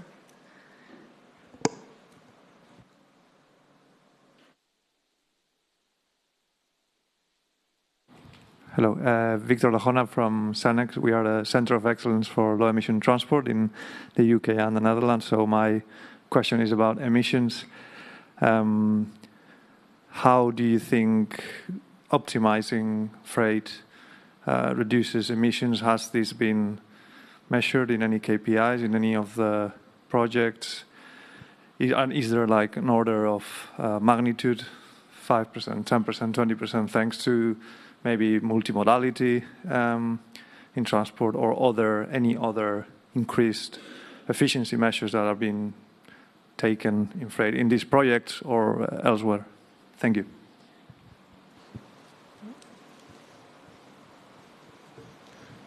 Sure. So regarding the sustainability aspect or the emission aspect, as transport accounts for a very significant part of CO2 emissions in every supply chain and production, we believe that this offers a huge potential also for reduction. And at the moment, many companies struggle with the challenges to optimize their fleet utilization and also their capacity utilization. So I think it is maybe not the right way to look at it from a too large perspective, but to look at different companies, what they can do on their own, right? So we worked a lot with freight forwarders, and there has been some issues with, of course, trucks having to drive empty. So if you could reduce that, you could already have a significant impact on transport efficiency and emission reduction. If you look at, as I said, shifting from road to more climate-friendly transport solutions, of course it has its challenges, but we should strive to construct the infrastructure, build digital technologies that enable us to easier shift, especially on long-haul transports. I'm not talking about first and last mile, but really on the long transport routes to more climate-friendly solutions. And in urban mobility, of course, there it comes to, we have heard many sessions, I think, already yesterday on that. There are a lot of different approaches how we can use alternative drives, for example, for the last mile, that also in some significantly can reduce the emissions. So if you're also interested maybe in the intermodal perspective of emission reduction, you can also look on the website of our partners, UIIR. They publish a lot of studies on comparing intermodal transport with, let's say, road transport, for example, and they also calculate door-to-door emissions, so that could be interesting for you. Thank you. Any other comments? Yeah. Okay, along the same lines, there are different type of vehicles that, for example, can be sort of leveraged in the context of urban logistics, last mile, etc. So it's electric vehicles, etc. Bikes that are moving in an automated way. And there are also some regulations. For example, in Slovenia, the city center is sort of an area which where the use of regular bikes, etc., is banned. So moving in this direction will, for sure, will bring up some benefits, similar to the somehow quantified reduction of the emissions. This is for certain. So just another, because we are not focusing on emissions within the SETO project, but I was showing some of the KPIs, and we are trying to understand how we will be able to reduce emissions with some of the new technologies that we will see on vehicles, like CCAM technologies, connected and autonomous vehicles. So as you know, when the cars are running, when you stop and then you start again, so this is one of the spots where you see the increment on the emissions. So with connected and autonomous cars, we can, so on these platooning techniques, so we can make the flow all over the network way more efficient. We have not yet quantified in terms of numbers, but I think that it would be significant. I mean, if you can control cars in an automated ways, you can make the flow of the traffic way smoother. It will create an impact on the emissions. Yes, thank you. So reducing energy fuel consumption and CO2 is, of course, one of the outcomes of everything that these projects here are trying to do. So thank you for your answers here, and I hope it answers your question as well. Is there anyone else who would like to take the floor and ask another question?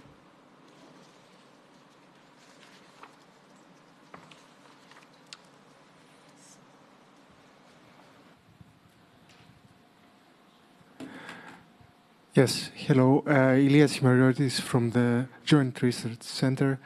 Thank you for your presentations. I address myself mostly to the resilience projects, and I would like to ask the question, how do you take into account the, let's say, capacity constraints when rerouting traffic, in the sense that normally the other modes are already occupied with the regular traffic, and whether you consider in your studies cost benefit of having redundancy, such as additional infrastructure vehicles and prioritization depending on the type of traffic. Thank you. Is it working? Yeah, thanks for that nice question. So from our perspective, what we learned from our end users, and this is basically what we are then implementing, what their business looks like, is that in case of disruption, they fall back on normal trucks. So this is kind of the fallback solution. So we consider redundancies in our system so that whenever there is disruption, that additional trucks would be put into the system. So additional capacity would be there. But a major challenge is not the capacity, I would say, in the trucks or in the vehicles, but the capacity of hubs can be also quite an issue in case of disruption. So you have to manage quite well how you're distributing the goods.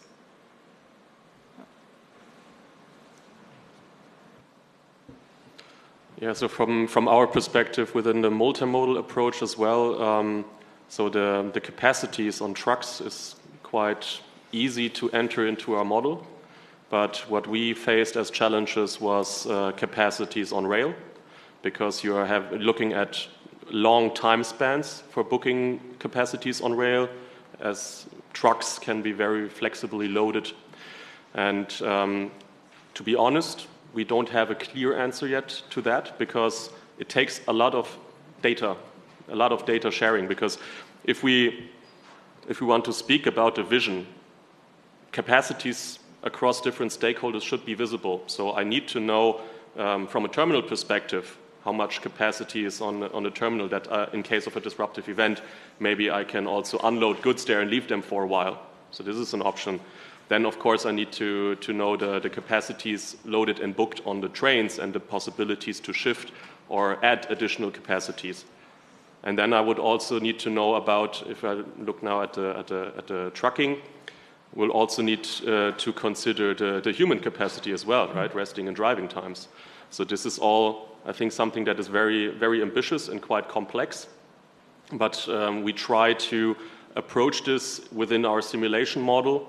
And in the first step, it would be assigning different capacities to nodes and edges, also regarding infrastructure, of course. If you look at roads and rails, how many transport can you reroute over that? And then in the face of disruptive events, of course, you also don't want to send everybody on the same road, because then the road could be congested as well. So this is what we're trying to make a little step towards with our reinforcement learning agent. Thank you. So it's all about capacity management and the whole system. Before leaving the floor to more questions to the audience again, I think we need to say something about artificial intelligence, right? With the Stargate and DeepSeek announcement and all of that, and we know that Europe also wants to get into the game, of course, and has already announced some new measures coming up. So maybe questions again to ReMuNet and Trace, because you have been mentioning AI very clearly in your project. I know that you're going to use reinforcement learning, you explained. Maybe would you tell us a bit more about the potential that you see in AI, and what do you see as important to support the potential of AI in freight logistics even more? So yeah, I think as now also the conference on AI was taking place in Paris, the whole world is striving to improve on AI and also fund more AI projects in large sums. And I think this is also the huge challenge for Europe, of course, to be more independent of Chinese, American, and Indian algorithms. So this just as a motivation. Regarding the application on transport logistics, so why did we choose reinforcement learning? I think it is important to distinguish between the buzz and the hype around AI, especially around generative AI, and the real use case applications in the industry, because a lot can already be done with conventional algorithms. But why did we choose the reinforcement learning? Because it is capable not only of calculating options like based on the data you have right now, but we hope, at least in a theoretical aspect, we hope that we can train the reinforcement learning agent to also facilitate and analyze the data in the past. So what we're doing in the simulation model is simulating disruptions in a local context and feeding, let's say, similar disruptive events from past events in there and evaluating if the reinforcement learning agent finds a better optimal route, not only for one stakeholder, but for the whole transport network, because this becomes complex, and this is also where current algorithms can struggle. Maybe further application use case, I mean, this is now dynamic and real-time planning, what we're looking at, but a lot of AI use cases are already implemented in the transport sector. For example, OCR gates at terminals are commonly used so that it is easier and automated to scan different codes and labels on wagons, for example. This is already used throughout the industry. But what we also see is, as a decision-making support. So if we talk about generative AI, for example, it is mostly on the interface to the user. So when I'm a transport planner or a supply chain planner, we're looking at a virtual assistant that can, in the background, calculate the different options, but also interact with me as a person to help me make more informed and data-based decisions.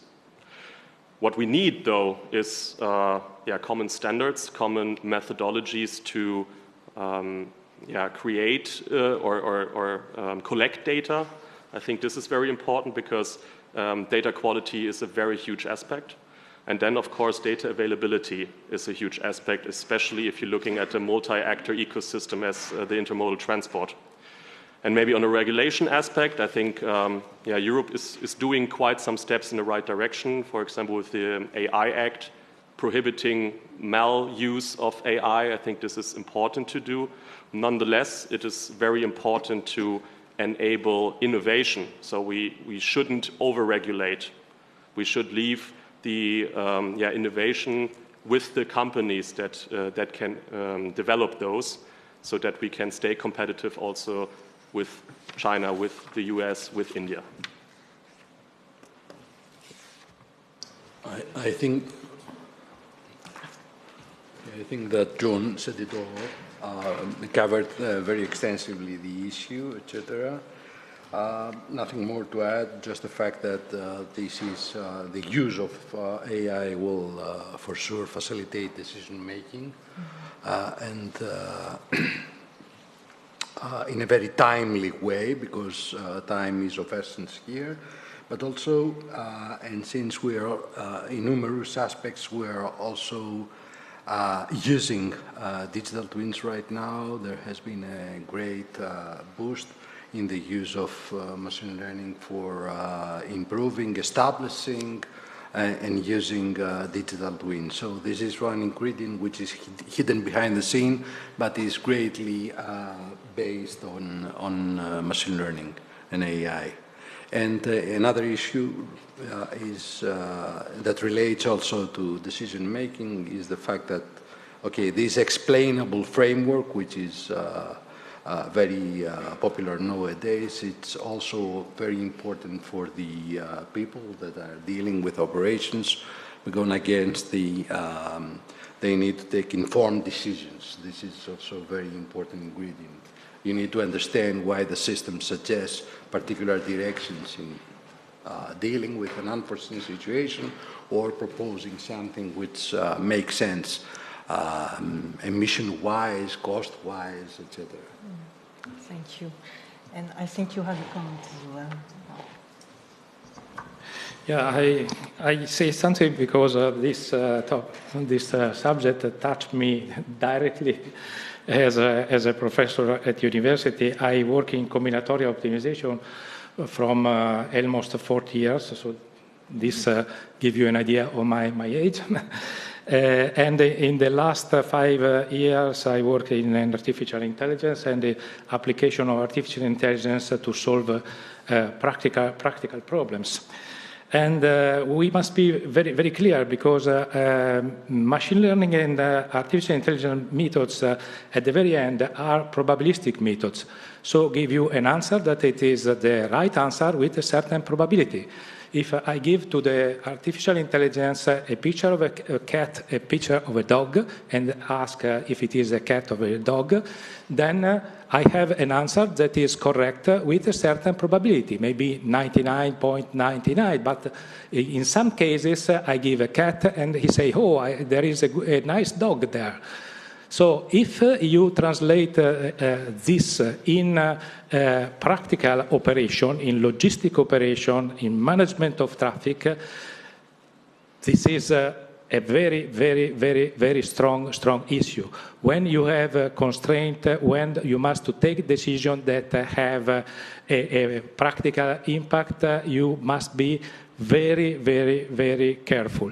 So artificial intelligence is very, very useful to give suggestions. You go on ChatGPT, you ask for a text, you have a text, it is almost good, you change something, and then you have done the work, but you change something. You read it and you see that something is not correct, you change.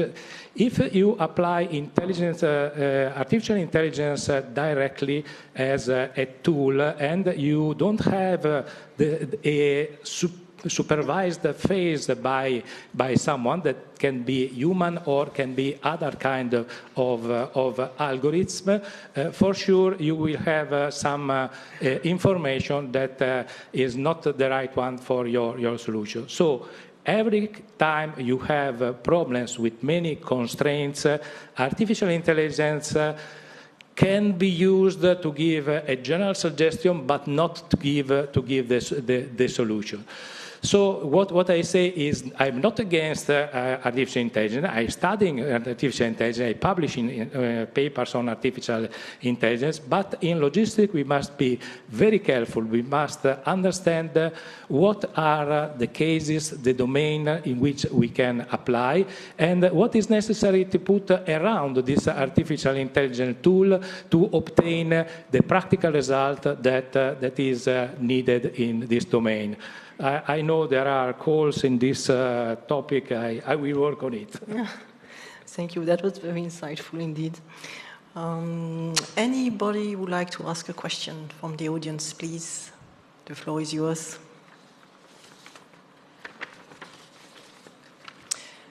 But then if not, I think I take the chance for my next questions because, I think you all have been mentioning how important is it to get the data. SARIL, if I remember right, SETO, you were into data accuracy. All of you were into in real-time data. And real-time and quality data is sometimes difficult to get. So what's your experience with access to real-time data from operators and authorities? I know that we've been touching already a little bit upon that, but maybe you would like to elaborate more. And also, what would be your recommendation to boost real-time data accessibility and quality data accessibility when it's required? Any thought on that? Anyone? Sito, yeah, please. Okay, so we knew that data was going to be something that we had to pay close attention to when developing the platform of SETO. Of course, the quality of the data that you input on the platform will equal to the quality of the outputs. And that's the reason that when we were forming the consortium, we made sure that we were bringing some of the industry that are the owners of the tracks, so we could have this direct access, because that's what we wanted. Then when we started working on the project, our first approach was to get through the direct access to this real-time data. So putting the sensors on the tracks, connecting directly to them, and getting the data directly into the platform. So that would be what you were thinking is the easiest way, and we were also thinking about that. But the reality is different. The reality is that you have a middle person there, that in this case is the company, is the industry, and these data are data from their clients. So many times this connection is not as easy as we would like to see it. And we cannot just forget about this part. So we can, as researchers, say, okay, let's go with direct access. We place the sensors in a few tracks, but then if we want to apply this in reality after the project, companies are not going to use it because they are going to say, I want to protect my clients. These are my own private data, so we don't want to do it this way, so we are not going to do it.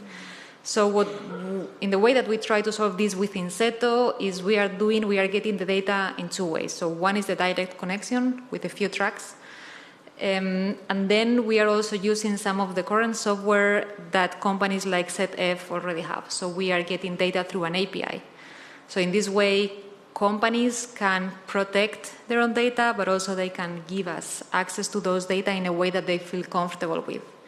So we were believing that being able to showcase both aspects was going to be the only way to make a realistic pathway for the project. So we want to showcase that it's possible to do it in two ways. So then maybe in the future, smaller companies can use the direct connection if you have just a few amount of tracks that you can do it.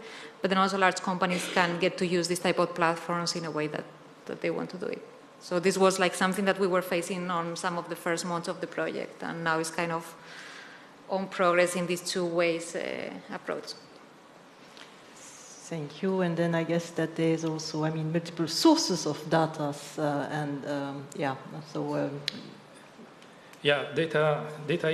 The data are indeed an issue. We say that there are a lot of data available in the world, but to access the data is difficult. Sometimes also with the partner of your project, it's difficult to have data from them. The data that we manage are from three kind of sources in Keystone. The traffic data, the data by the logistics operator, the type of transport, the ATI, and so on, and the legal data, the data related to the regulation, the license, and so on. So for the traffic, more or less, the data are available. You can buy them. Some are open. So I don't see a real issue related to the traffic. We need good data, but we not need an extreme precision for our kind of application. For the logistic operator, data from logistic operators, here in our projects, we are lucky because the company are very committed and are available to give us access to all the data that are needed for our applications. And then there are the data related to license, to the legal data, the official data.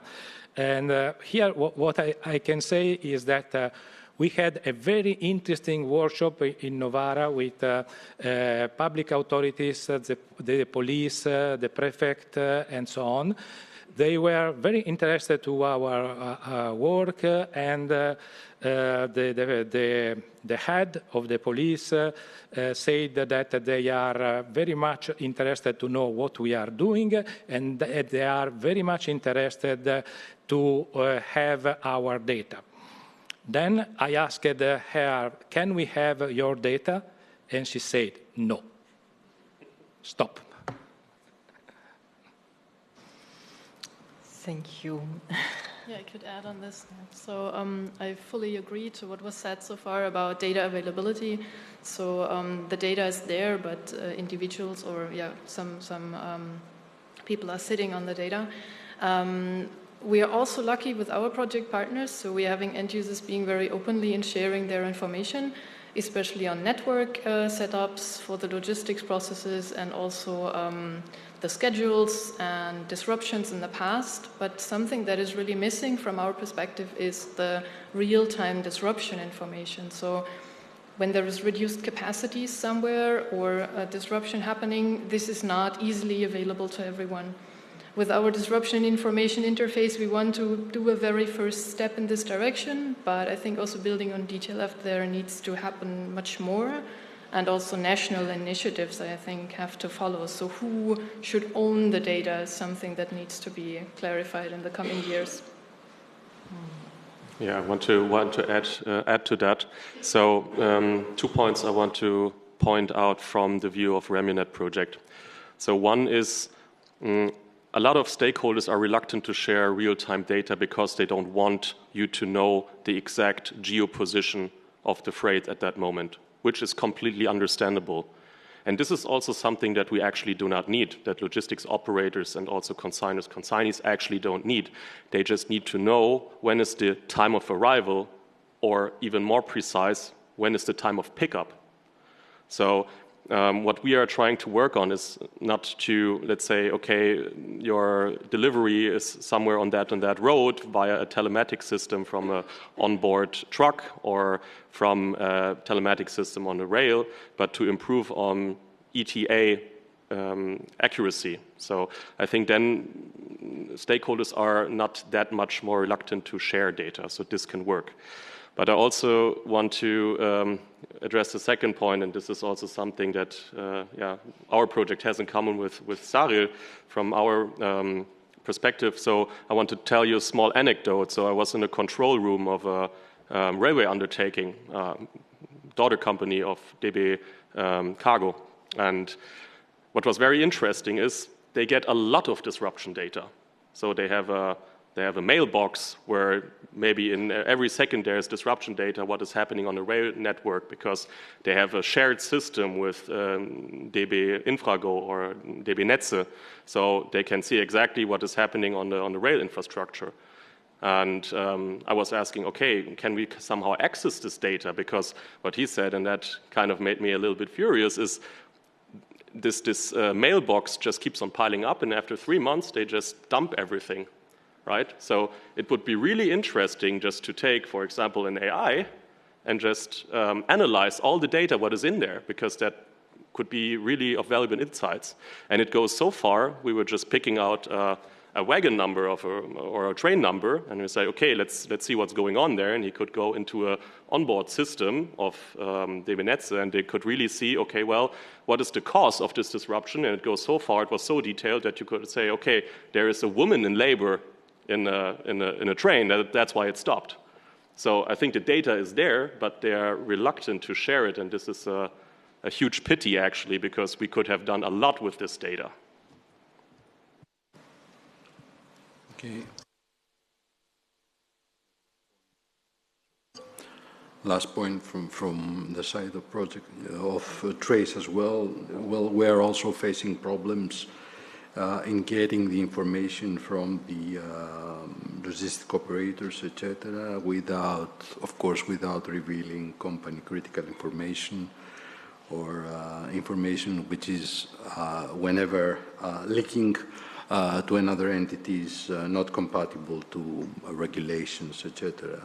But we somehow managed to convince at least the players which are on board the Trace project to deliver this information, because there is a trade-off there. If they provide some kind of information, which is quality information to a certain extent, then the system will return quite good solutions to their problem. Otherwise, you know, they are going to get something which is pointless and will not resolve their operational problem at that moment. So there is a compromise that we need to reach there. Thank you very much, all of you. I would like to open the floor maybe for a last question from the audience.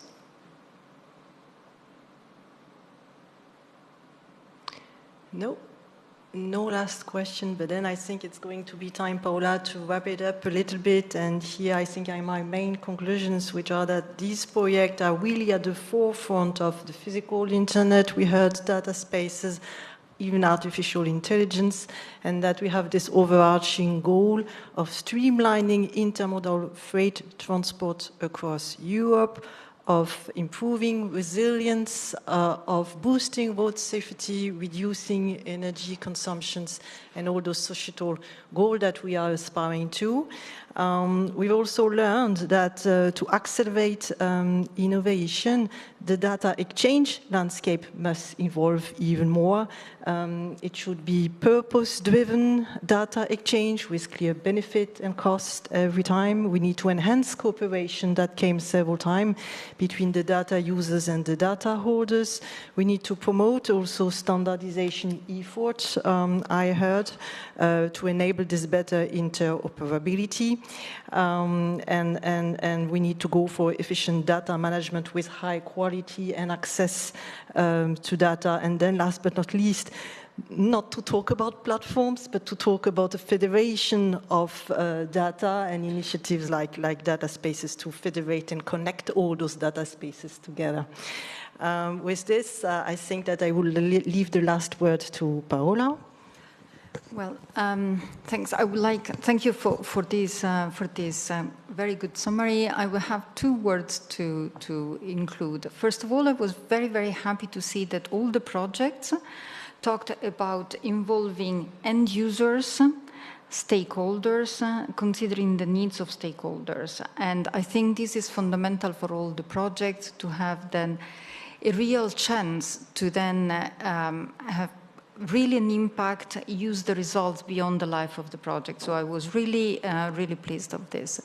And second, I found very interesting, not surprising, but very interesting that cooperation, collaboration was the most mentioned word during the presentations and the questions. Because, I mean, we try really, both with the calls and other policy, we're really trying to boost these cooperation, collaborations through digital tools, but also research. So that was also a very interesting point, and I will not go back to digitalization, data access that Isabelle summarized so well. And also for me, very interesting, the discussion on the use of AI, which is really now already and becoming even more a priority also, and we are looking into this, how to use AI really as a tool to, for the future, to optimize the sector. So I would like, if we have still 5 minutes, I would like to ask really 1 word of conclusion, if there is anything you would like to take away from this session to each one of the coordinator, but really 1 sentence, 1 word before wrapping up completely. Thank you. Stathis, if you like to start.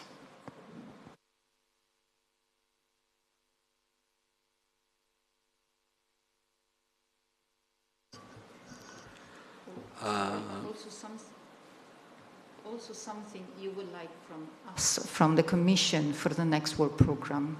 Let's give this the wish list.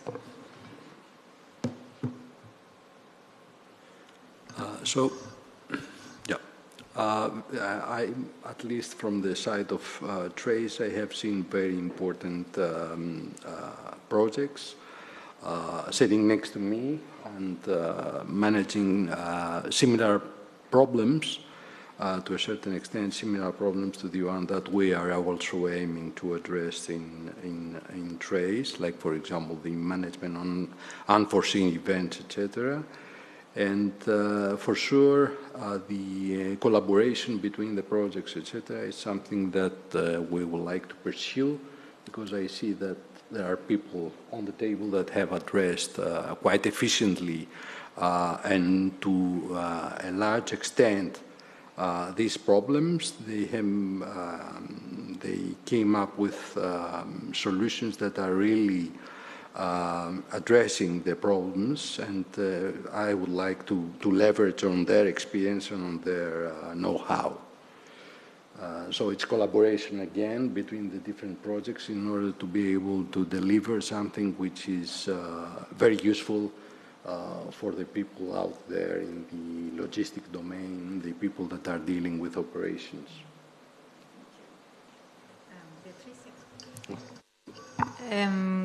It's on the line, as Stathis was mentioning. If I have to pick 1 word that is useful for enforcement, like for KEYSTONE, SETO, but also for the resilience area, that is an area that I work with, it would be like cooperation.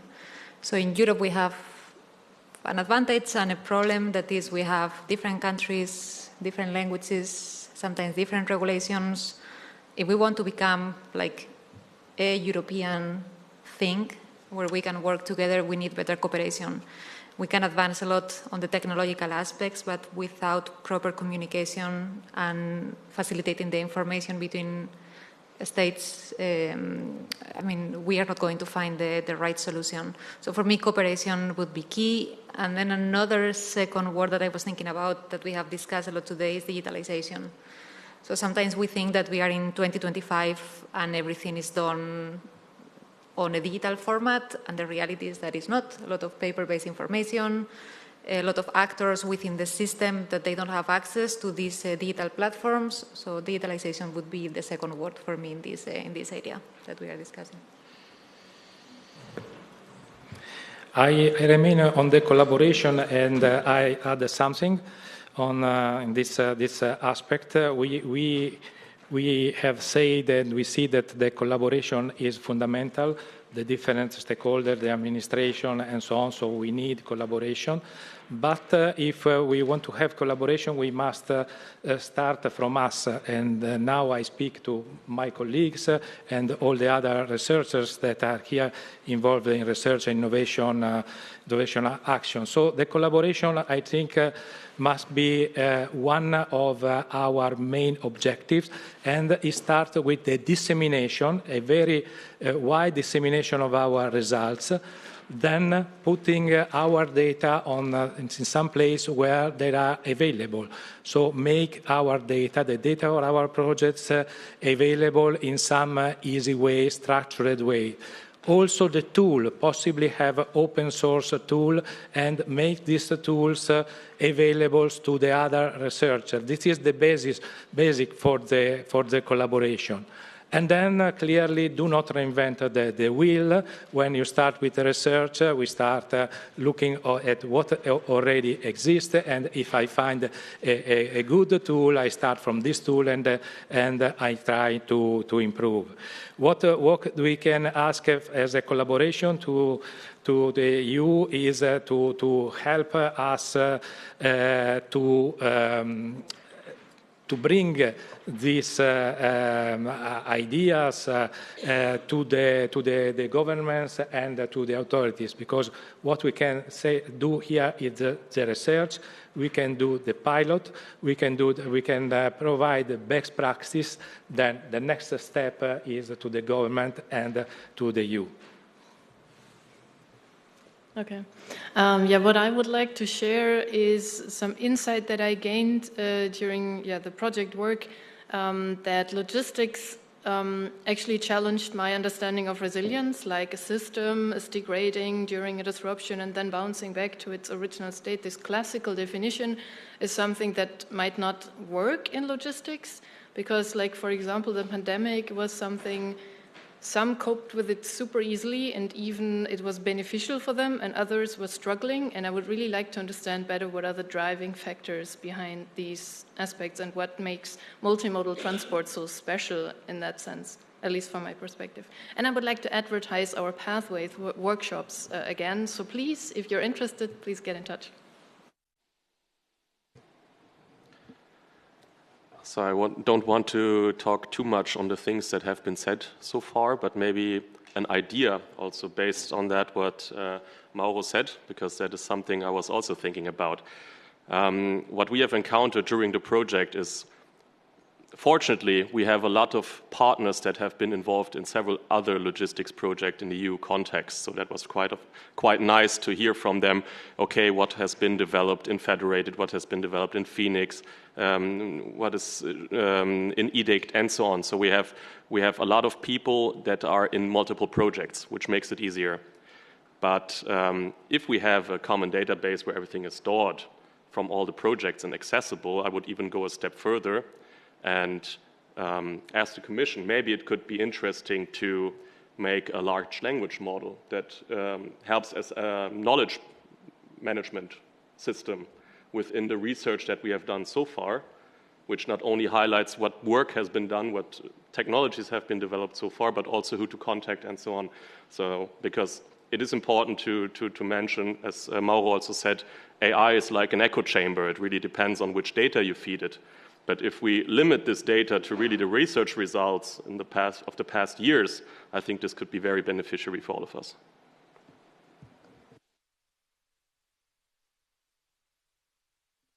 Thank you very much for this last round of comments, also very interesting and adding to the discussion. So I would like the audience to a big applause for the speakers again.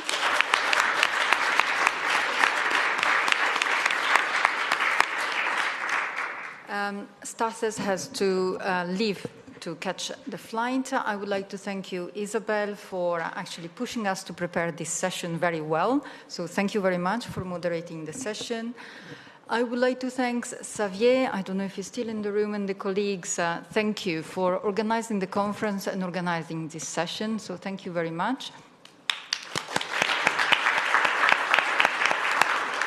And to the audience for participating in this session. So thank you very much. Enjoying the plenary that is going to take place, I think, at 5:15, 5:30, and then tomorrow also as a day. So thank you very much. Good continuation of the conference.